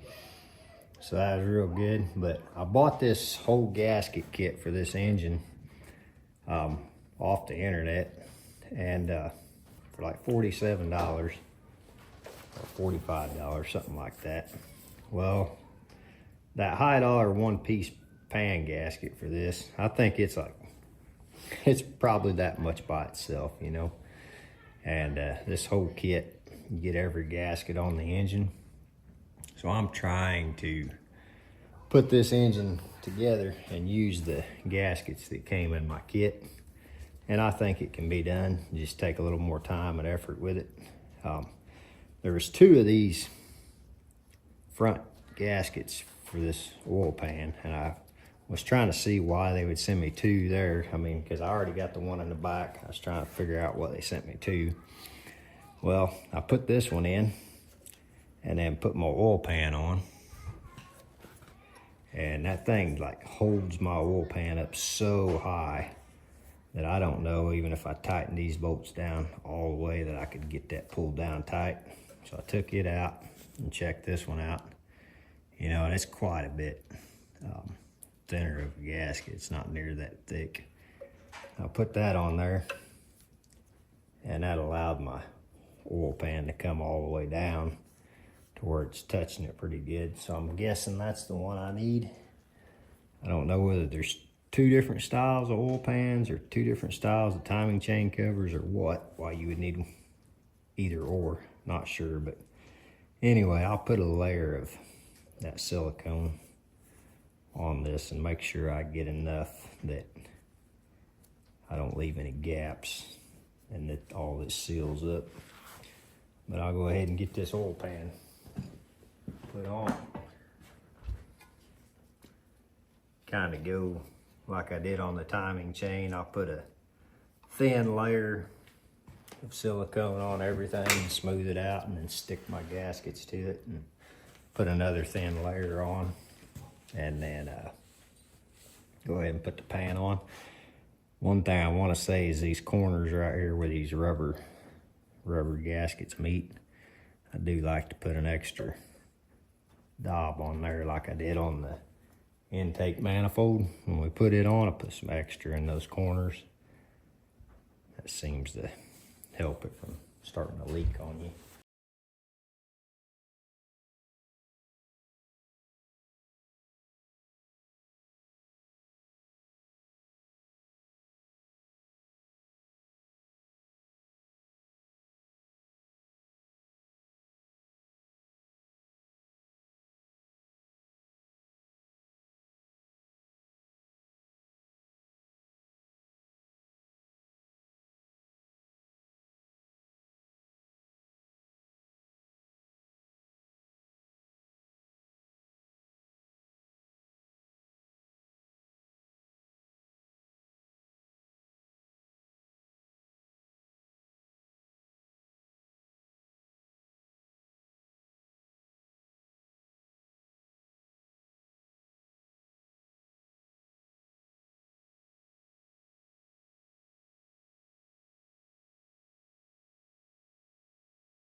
So I just knocked all the garbage kind of off these valve covers and cleaned them up a little bit.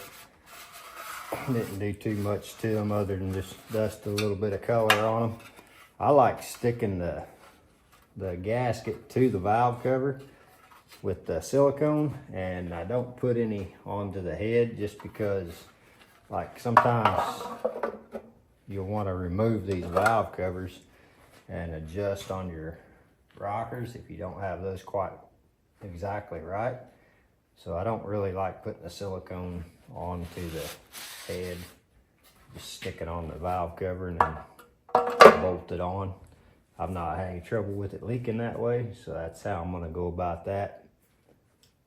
Go ahead and get those stuck on, put a couple bolts in it, and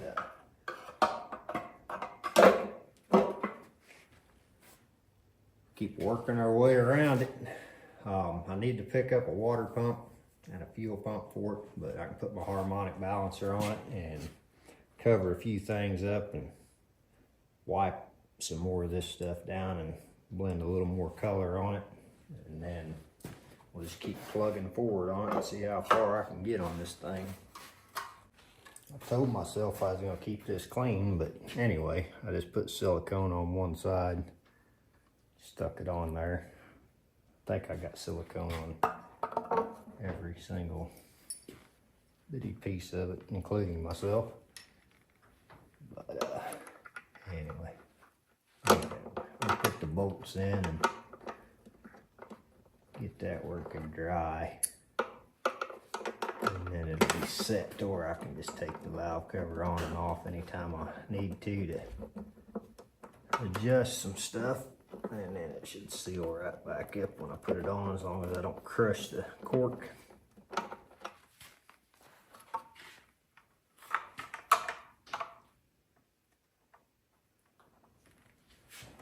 Man, put the bolt through the cork. All right.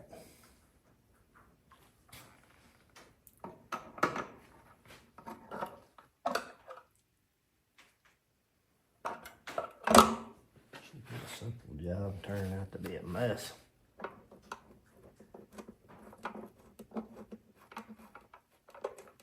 Grab some new gloves.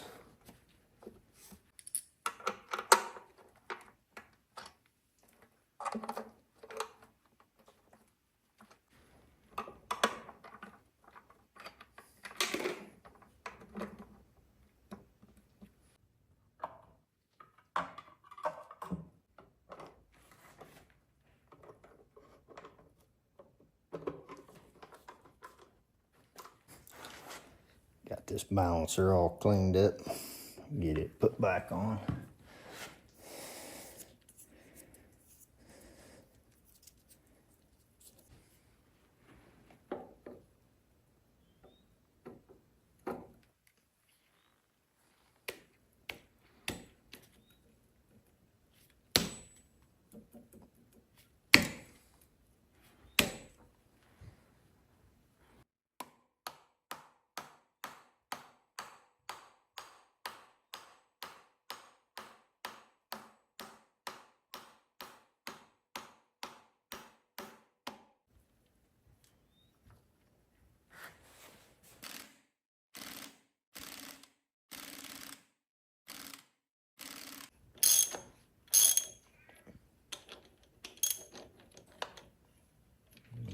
Like that for now.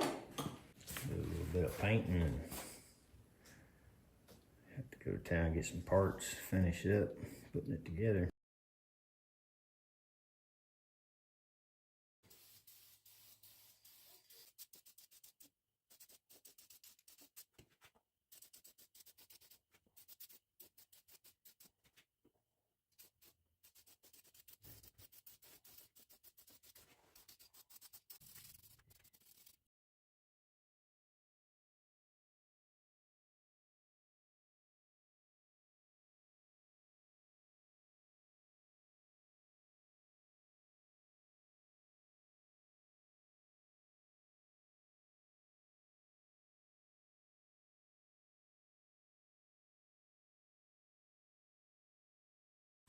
I'm gonna do a little bit of cleaning here in this engine bay. I'm not gonna get too carried away with it or anything. I just wanna wash off what I can wash off before I set that motor down in there, because once I do that, it'll get harder to get to that stuff and clean it.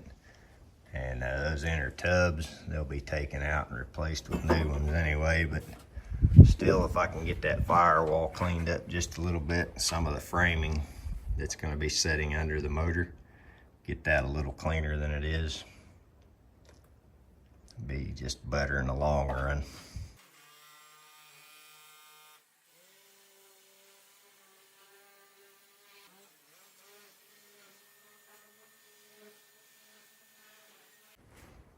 I think it made quite a bit of difference just to rinse off with that power washer.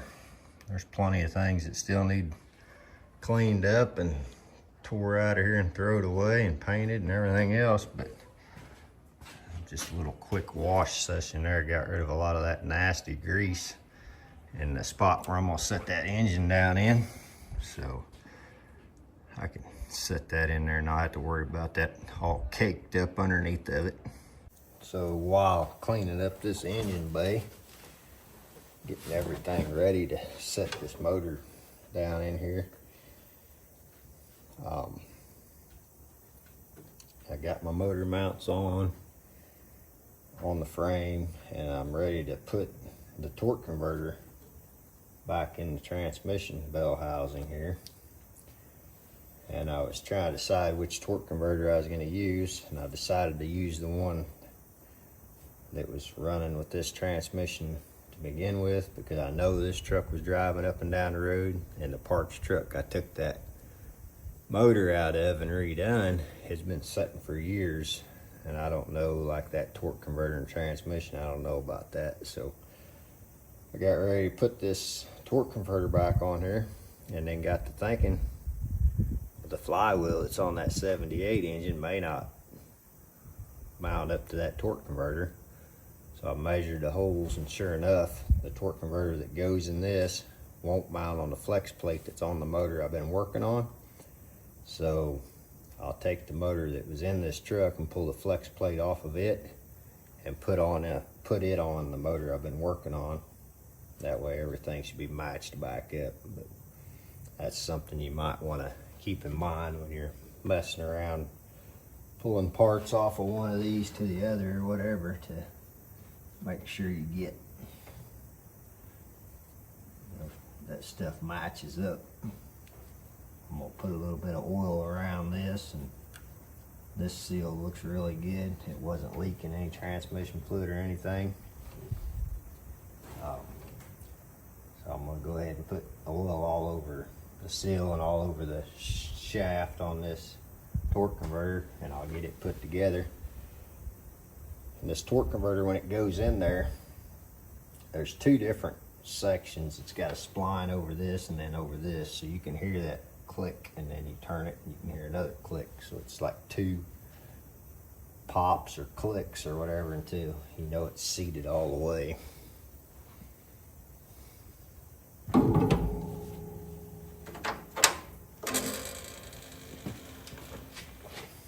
I went ahead and cleaned up all of that real good.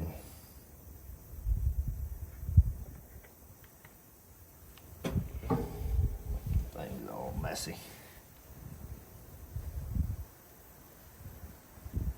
Just don't want to put it on that seal without it being coated up.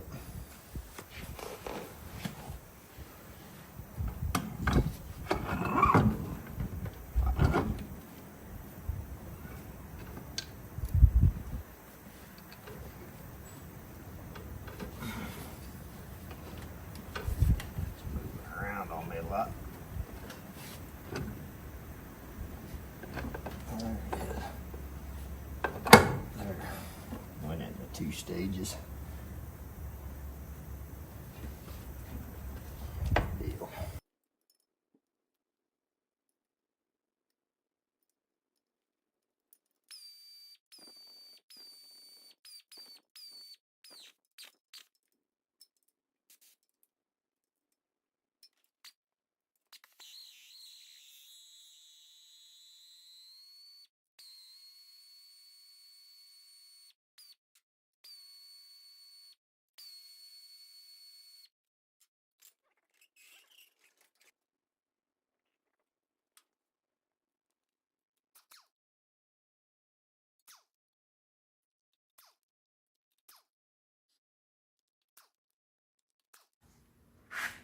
I'd seen that my 2 torque converters had different spacings on the bolts.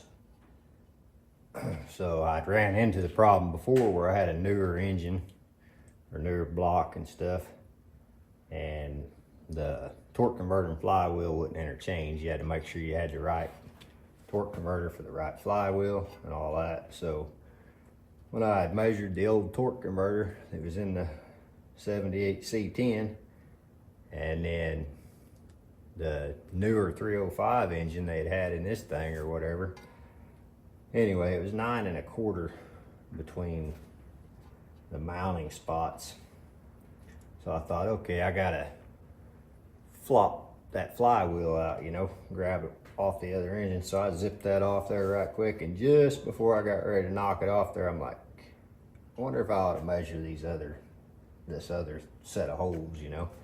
So I put a tape on that, and it come out 10 center to center, and then jumped in there and rechecked the the torque converter I got in there, and it was 10 center to center. So I don't need to change this out. Just use the other set of holes. But I guess I was so quick to go for it is because I've had that problem before with a different motor. But in this case, went ahead and torqued these back, and I think I can just set this down in here now and probably call it till the next time I get back out here.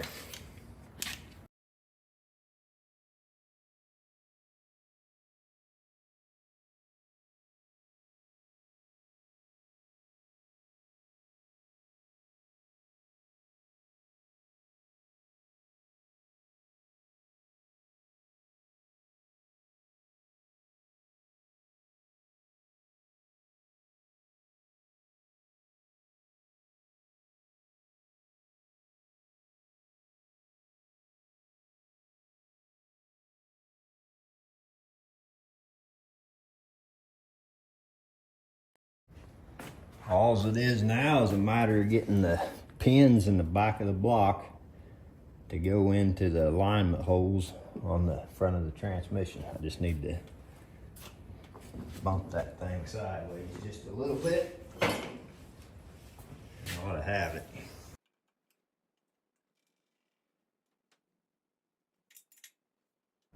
Jack the front of that transmission up just a little bit and wiggle it around to get those the dowel pins on the motor and transmission to line up. And they finally did line up. And you can see back up in here really well without that distributor and everything in it, to check on all your wires and make sure nothing's crimped up in there. Kind of like that. I'll have to get the paint off right here where the exhaust manifolds go and the fuel pump, water pump. Get those cleaned off and get those put on and hook all the wiring up and belts and hoses and pulleys and all that. And I want to drop that fuel tank because I got one fuel hose running up here and the others are just plugged off. And the one comes out of the tank, goes across to the driver's side.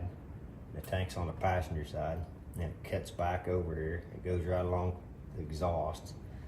Somebody's messed with it for some reason, so I think I want to drop the tank, check all that out, and put the proper fuel pump on it. Because the fuel pump that was on it's just a one line, you know, it goes in, it doesn't have a return or anything. And this system on this truck is supposed to have a double line with a return. I'm gonna work through some stuff like that and then hopefully get this thing fired up and see what it does for me. There you can see back there now, there's plenty of room to inspect everything back there. Make sure I didn't get anything pinched.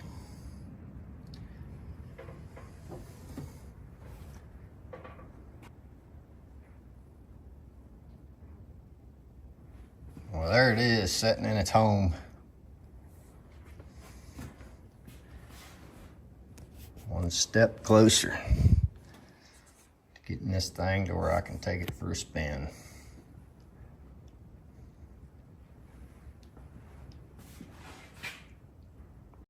Pretty much got everything ready to do the water pump install. New pump and gaskets. Then my thread sealer for the bolts. I'll put just a little bit of that RTV on each side of my gaskets like I've been doing, just enough to get them to stick to the block and to the pump.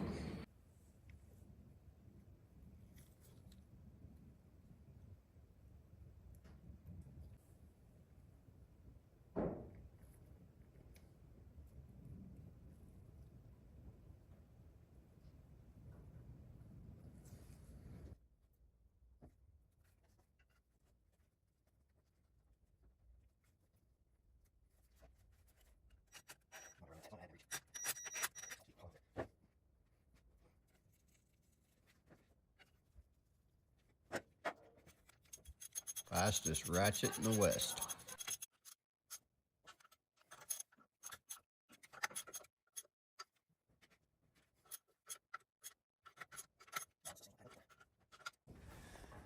I'll go ahead and throw some paint on that water pump because it will just rust. Time for the thermostat.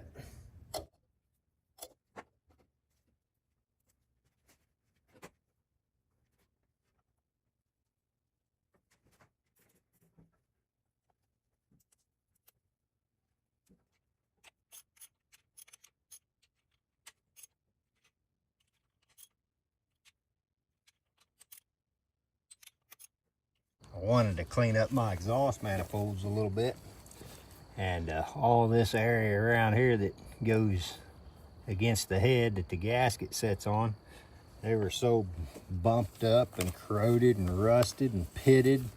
There is no way they were gonna ever seal up. I even took my wire wheel on my grinder and I ran across it and cleaned a lot of it off, but they were still just so rough. And so I just took my grinder and ran across there and kept everything as flat and level as I could and knocked off enough of the surface to get me a area where I think will seal up now. I mean, it ain't like I mean, there wasn't gonna be anything I could do to them. I figured wasn't as bad as they were anyway, so I just roll with it like that and see what happens. At least they got a chance of sealing up now. And I'm gonna put some of this header paint on there. Get those coated, that way tomorrow I can put them on there and try to wrap this engine project up.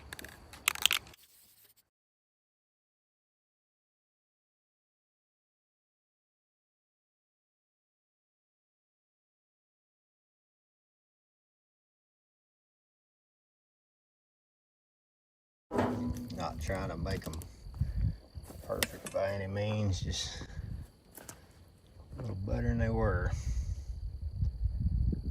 Let them things dry out and throw them on there. A little bit of painting on this water pump, because I'm pretty sure that water pump will rust. I don't put some paint on it. I think you can buy chrome ones and stuff like that that won't rust, but this one's just a regular parts store water pump, so it's gonna rust.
The fella I got this truck off of said he was driving it as his daily. Man, I found some stuff on this truck. I'm trying to put the starter on and messing with the wiring. This thing was a fire hazard. I had all kinds of bare wires, melted wires. Wires I don't even know was run to the right things. And we had fuel leaks on it. I don't know. I'd have been half afraid. Definitely could have broke down at any second. Not started, not got connection or anything like that trying to start it. This thing could have burst into flames at about any second too. I've caught a couple of these trucks on fire myself.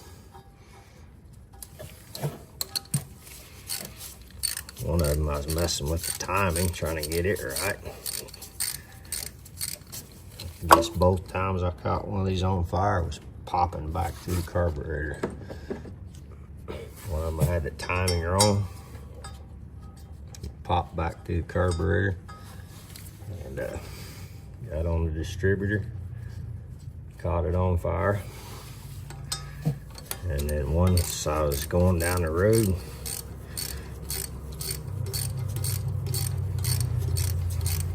and it kept popping and cracking on me. So I stopped a couple different times, pulled the breather off of it, adjusted the carburetor, trying to figure out what was wrong with it.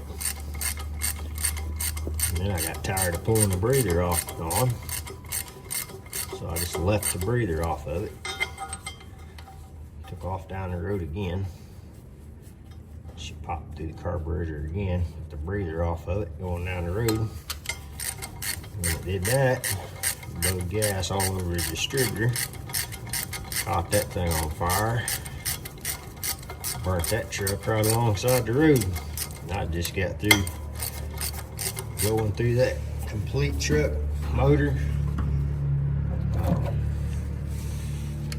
Motor, transmission, transfer case. Completely repainted it.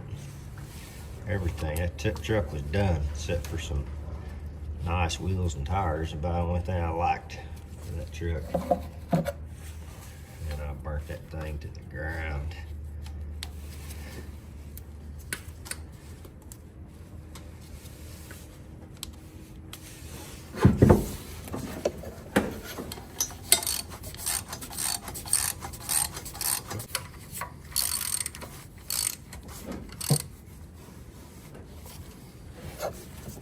I think if it hadn't have been for some of them wiring problems today, I'd have probably had this truck about to the point of starting it. Push that gasket clean up out of there. The same thing going on the other side. They're trying to push out of there as you're tightening them down.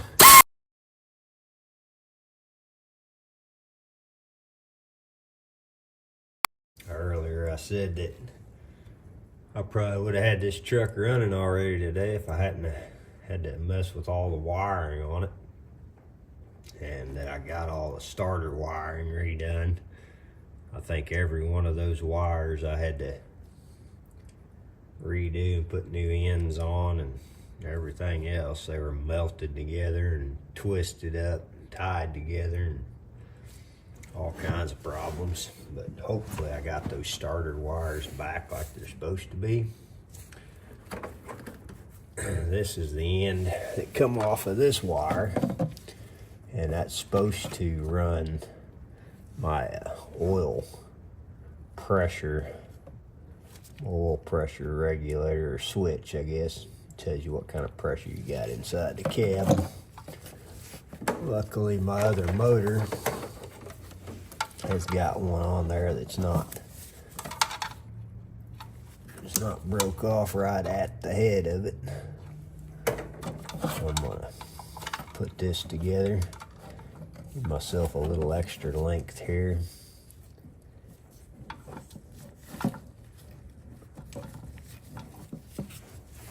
And then this wire here is for my temperature. And then this one, they had something spliced into it. I don't know why they did that, but that goes to your distributor. And this one goes to your distributor also. Goes to your distributor. That one's for oil pressure, and that's temp. And then I should be able to put the distributor in then. Have to wrap this one up.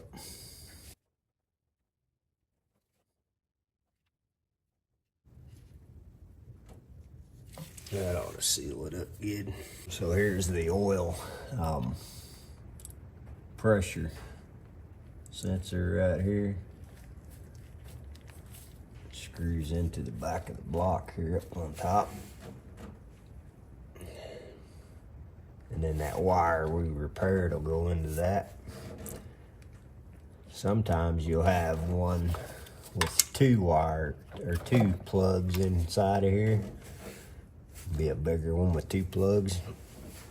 If you're finding a wire back here that's got a attachment like that bigger with two plugs, it's for something like this here. And that's if you got a light on your dash that indicates if you got low oil. So that's for the light. And then this one's for the gauge. The actual shows you how many pounds you got. Now, if you got both wires back here and you got both of them on your dash, you got a light and a gauge, then you'll have a setup like this fastened together and coming out of here. That way you'll have a sensor for the gauge to give you that reading, and then you'll have the sensor for the light to give you that reading. This one here, I don't see any wiring indicating that I got a, what they call a dummy light or whatever on the dash. So I don't need that for this. I'm just gonna have the gauge that'll actually tell you how many pounds of oil pressure you're running. And I put a little bit of thread sealer on that pipe fitting I put in the back of the block, and then a little bit on the sensor itself. Try to make sure I didn't get any into the port at the bottom of the sensor. I don't want to plug that up with anything.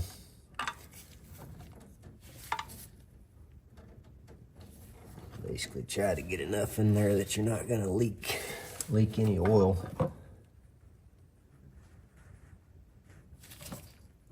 Turn that off to the side a little bit, and then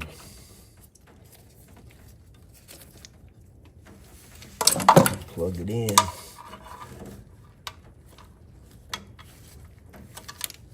As long as that sensor's still okay, we ought to be good to go there. And then I'll run this one on around and bring it up front, because that's for my water temperature. Plug that in, and that just leaves these two here left, and they'll go into the distributor. I think I'm ready for the distributor now. We got a new gasket. I'll pop the top off the distributor so I can see where everything's pointing. All right, here's that new gasket for the distributor. It goes on there. And I've took the cap off this thing so I can see where this is pointing. And right now, I've got #1 cylinder. It's up top, what they call top dead center. So now I'm gonna ease this distributor down in there, and I want this to point toward #1. I want it to actually point over here on the engine, like right across here to #1 cylinder.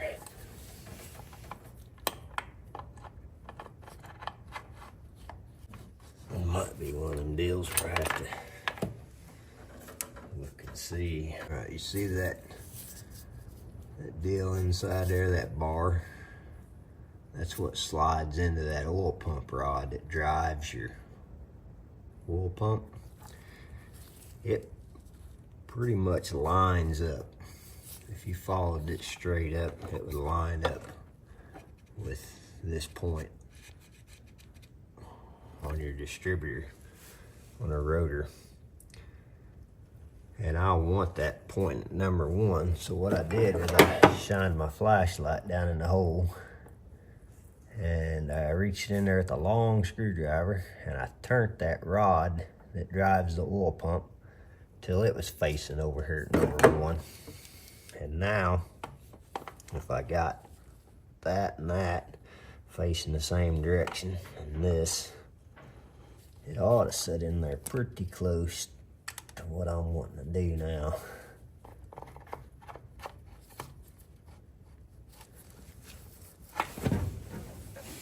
It's off just a little bit. It's facing more straight. I think that's the cam here. Pull it up, try it one more time.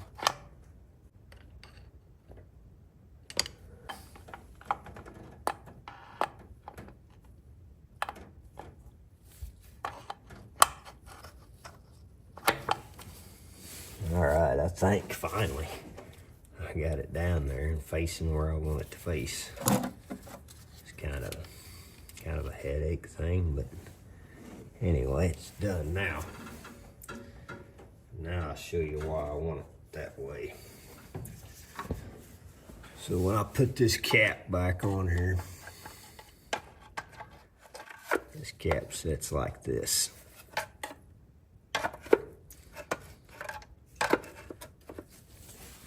Somewhere like that. There it is. Now, if you take the cap off, this thing should be pointing right here at this one.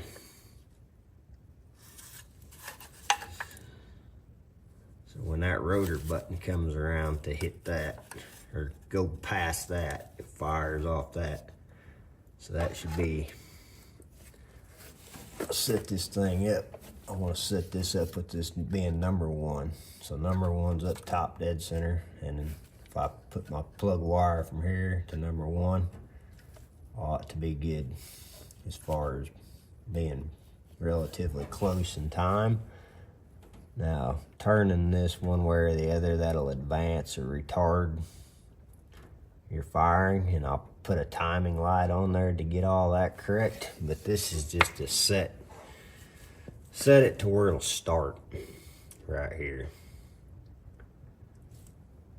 And then I can go ahead and fasten everything down. I'll put my little foot thing back on there. It holds the distributor in.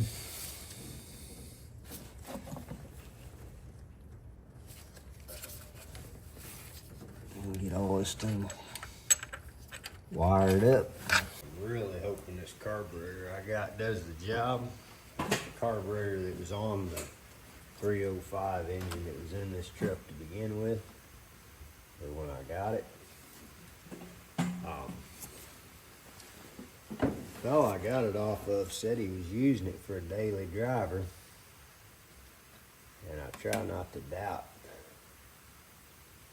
what people tell me until I have reason to doubt it. But looking at this carburetor, trying to get it ready to put on here, it was missing several little springs and parts and this and that. So that doesn't set well with me as far as confidence that this thing's gonna do what it needs to do. But I've got another one over there. But I know it's got some problems, and I got a rebuild kit for it. So I can rebuild another carburetor for it if I have to. High quality battery tray that's in this truck. But that's not what's perplexing. I'll show you what's really confusing me here. This is what's really confusing to me. Is there's a big rock underneath there. And it won't fit through that crack right there. And it won't fit through that crack that I was reaching through to move it. So that rock had to be under there when they screwed that board in. Maybe it needed a little more weight on this front corner up here.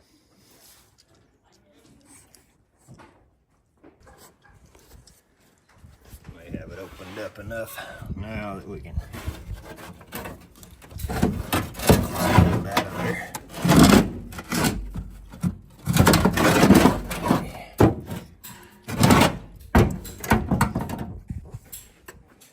Pretty good size rock. Absolutely crazy. Don't know why it was in there. There's only one explanation I can find for that rock being under there. I found this chunk of inner tube underneath the rock, and it was all sitting on top of this rust hole. So maybe the inner tube was put over the rust, and the rock was on top of the inner tube. Maybe that was put in there to keep stuff from falling out that big hole, or keep mud from coming up in that big hole, or keep you from seeing that. I don't know. It's the only explanation I can come up with. I got that big rock out from underneath the battery box or plywood, whatever you want to call it, but serving as a battery box for now. Went ahead and cleaned up the cables that was on this truck and put my battery on the charger to make sure that was all charged up. Got a couple good ground points made on the engine, on the frame, back up to the battery. And I had the battery all hooked up just to see if I had the starter and everything wired up properly. And I want to turn the engine over without it, you know, where it can fire. Either you can leave the spark plug wires undone or just unplug a wire off the distributor or whatever. But I want to turn the engine over some and get the fuel built up to the carburetor and get the oil all moved around in there before I start the engine. And I had that battery hooked up to hot earlier, and I go to put the alternator on and I wasn't thinking, and this hot wire on the alternator smacked this bracket when I was putting it on there, and I burned a fusible link off my firewall there, so I had to go replace that thing. But I think I'm to the point now where a few more parts on here, get the radiator installed, some spark plugs and wires on it, then we can see if this thing will run or not. This new water pump didn't come with the studs. I had to take them out of the one that was on that 305 engine and put them in there.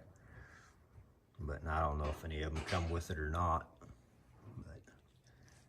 But anyway, a few more little things to do to this thing here, and be ready to see if it'll start up or not. On the last couple trucks, I put that new style air conditioning system on. I wind up on this bracket here. I leave this bracket on to support your steering pump, but I just wanted to cut that thing off right here and then grind it smooth, clean up the look of it a little bit, because that's part of the bracket that would have held your air conditioning on this style. Hopefully we'll get a few more things put on here and see if it'll go. I do have a tip. This fan shroud, you want to put it in and put it up against your engine and then put your radiator in. Because earlier I put my radiator in and I hooked up my transmission lines, and then I couldn't get my fan shroud in. So I unhooked the transmission lines, took the radiator back out. But we're really getting close. I got finished hooking this radiator up and throw some plugs and wires in it, put some coolant in it, and I can see if it'll run or not.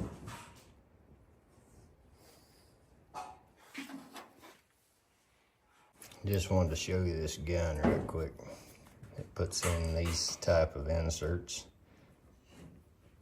I use this thing on about every one of these old trucks that I've been working on, because I like putting them in for the door mirrors mainly. But I'll show you something else I just ran across I used this thing on today. So I was trying to put this fan shroud in, and the little clips that go up in there are missing. Somebody's run a screw in it alongside of it before. So I just put these little inserts in there. Drilled the hole out just a little bigger to fit that in. I'll flare it in there on the back side. Good to go then.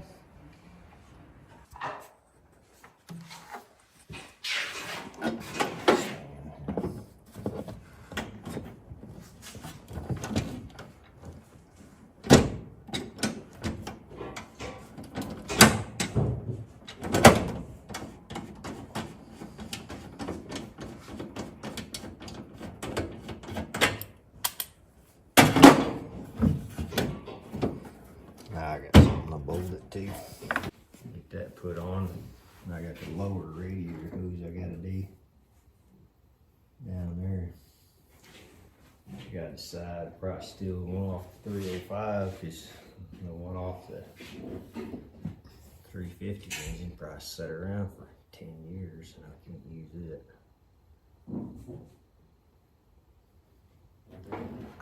So we're like a hose, and then some spark plug wires working.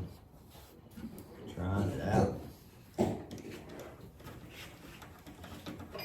only thing is I didn't buy no spark plugs or wires, so I gotta pull those out of that other engine and clean them up a little bit.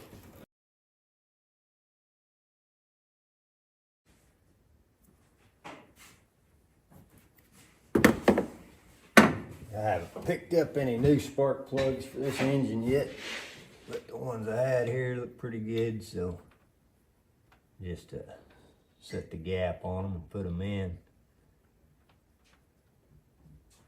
At least I'll be able to see where this engine runs or don't run.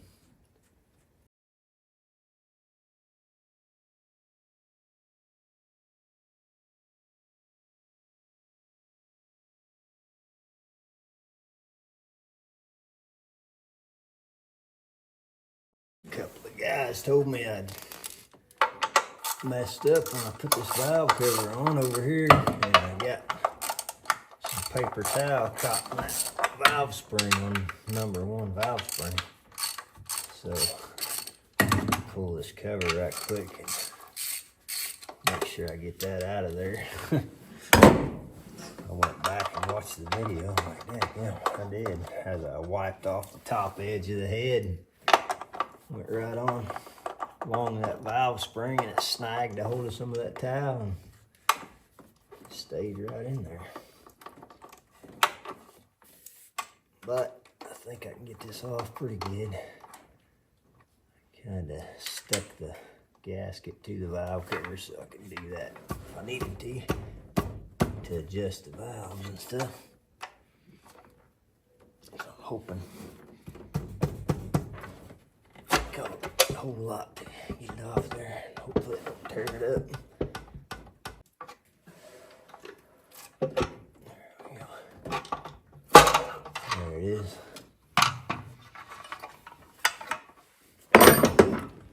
And right there, that's what those fellas was telling me about.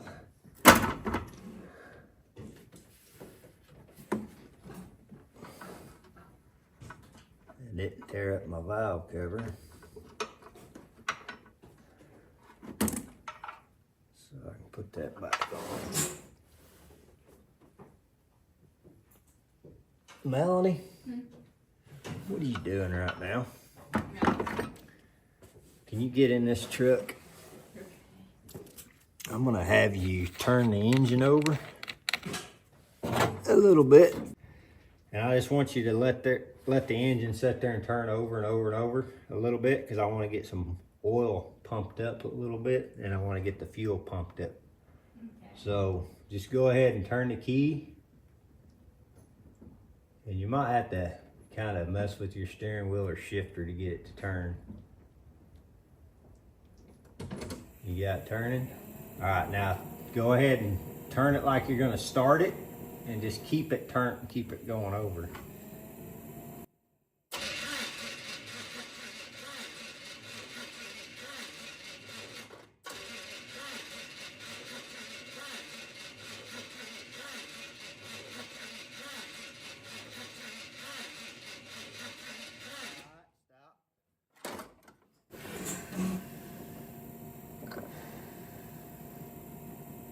Go ahead and turn the key back in the off position. Getting some smoke down there for some reason. I put a little ground from the frame to the engine right there. For whatever reason, that thing's heating up. I'm gonna put my charger on it for a little bit. Just think it's low on juice for one thing. Man, it's turning over kind of tough.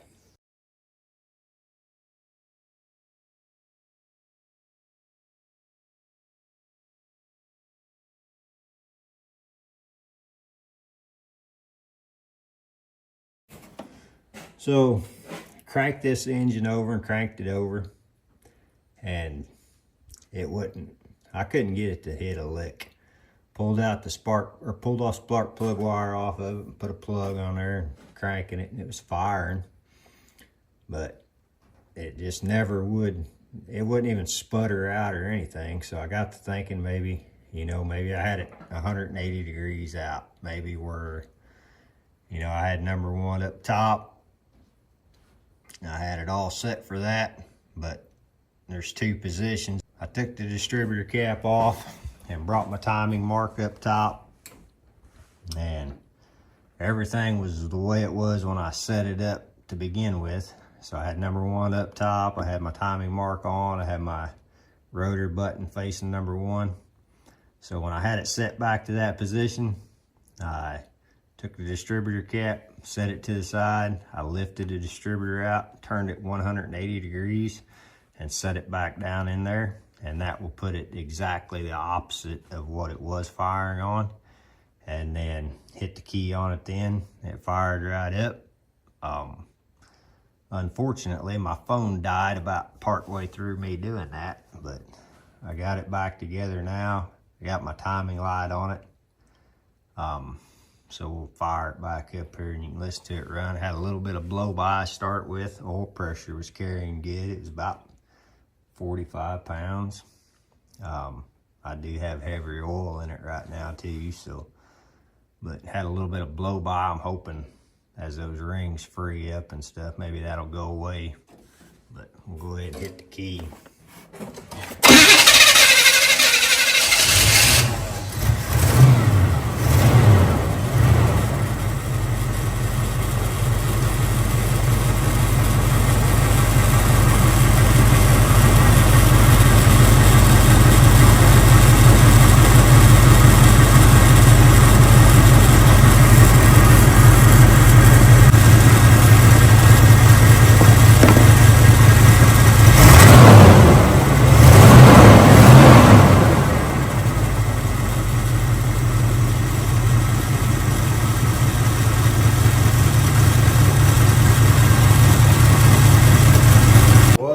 Pretty tough time getting this engine to fire up. I mean, I tried it 3 or 4 times and it wasn't even trying. I pulled the spark plug wire off and put a spark plug in the end of it and cranked on it. It was firing on the spark plug. It was getting plenty of fuel. Everything looked good, but it just wouldn't try at all. And the more I thought about it, the only thing I could come up with was I had the distributor in 180 degrees, the opposite direction it needed to go in. So I set my timing mark back up top, pulled the cap off the distributor and checked that. And then I went ahead and pulled the distributor out, turned it 180 degrees and set it back in. And then after I done that, it fired right off. Play with the timing a little bit on it, get this thing tuned in as best I can and take it for a test drive. Fire this thing up. Let you have a listen to it.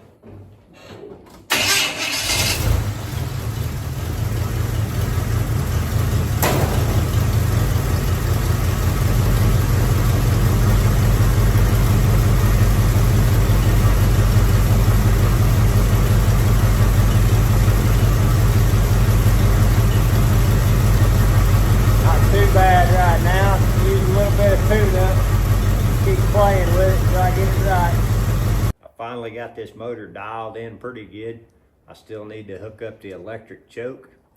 And I had a couple old starters laying around here, and I put actually all of them that I had in once and took them back out and shimmed them and everything else. And I finally got one that starts smooth and clean. And yeah, I think we got this motor ready to run now. Everything seems to be doing well on it. I'm gonna go ahead and throw the hood on and then maybe take it for a little bit of a test drive, and we'll start working on the body mounts and transmission, and we'll just keep on going on this truck and see what we can do with it. I'm gonna go ahead and fire it up and let you listen to it run for a second, and I'll throw this hood on.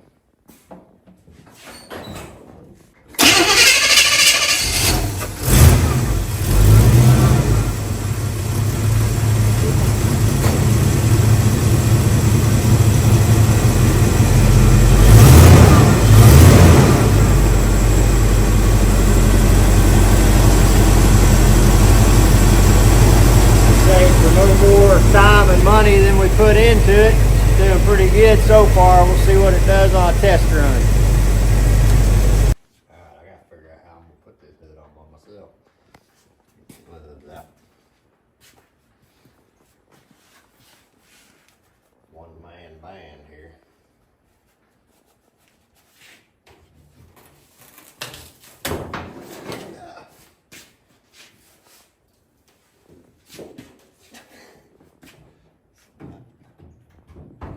Not quite. But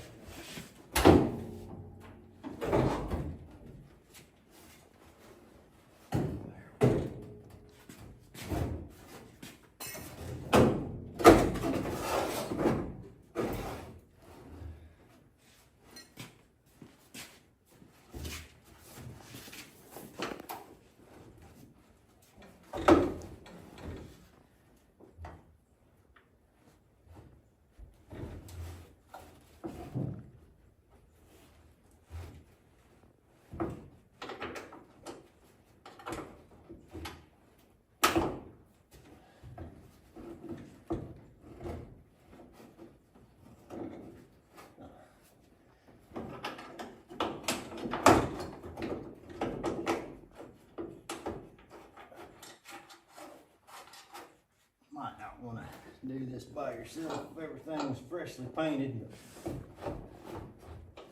Part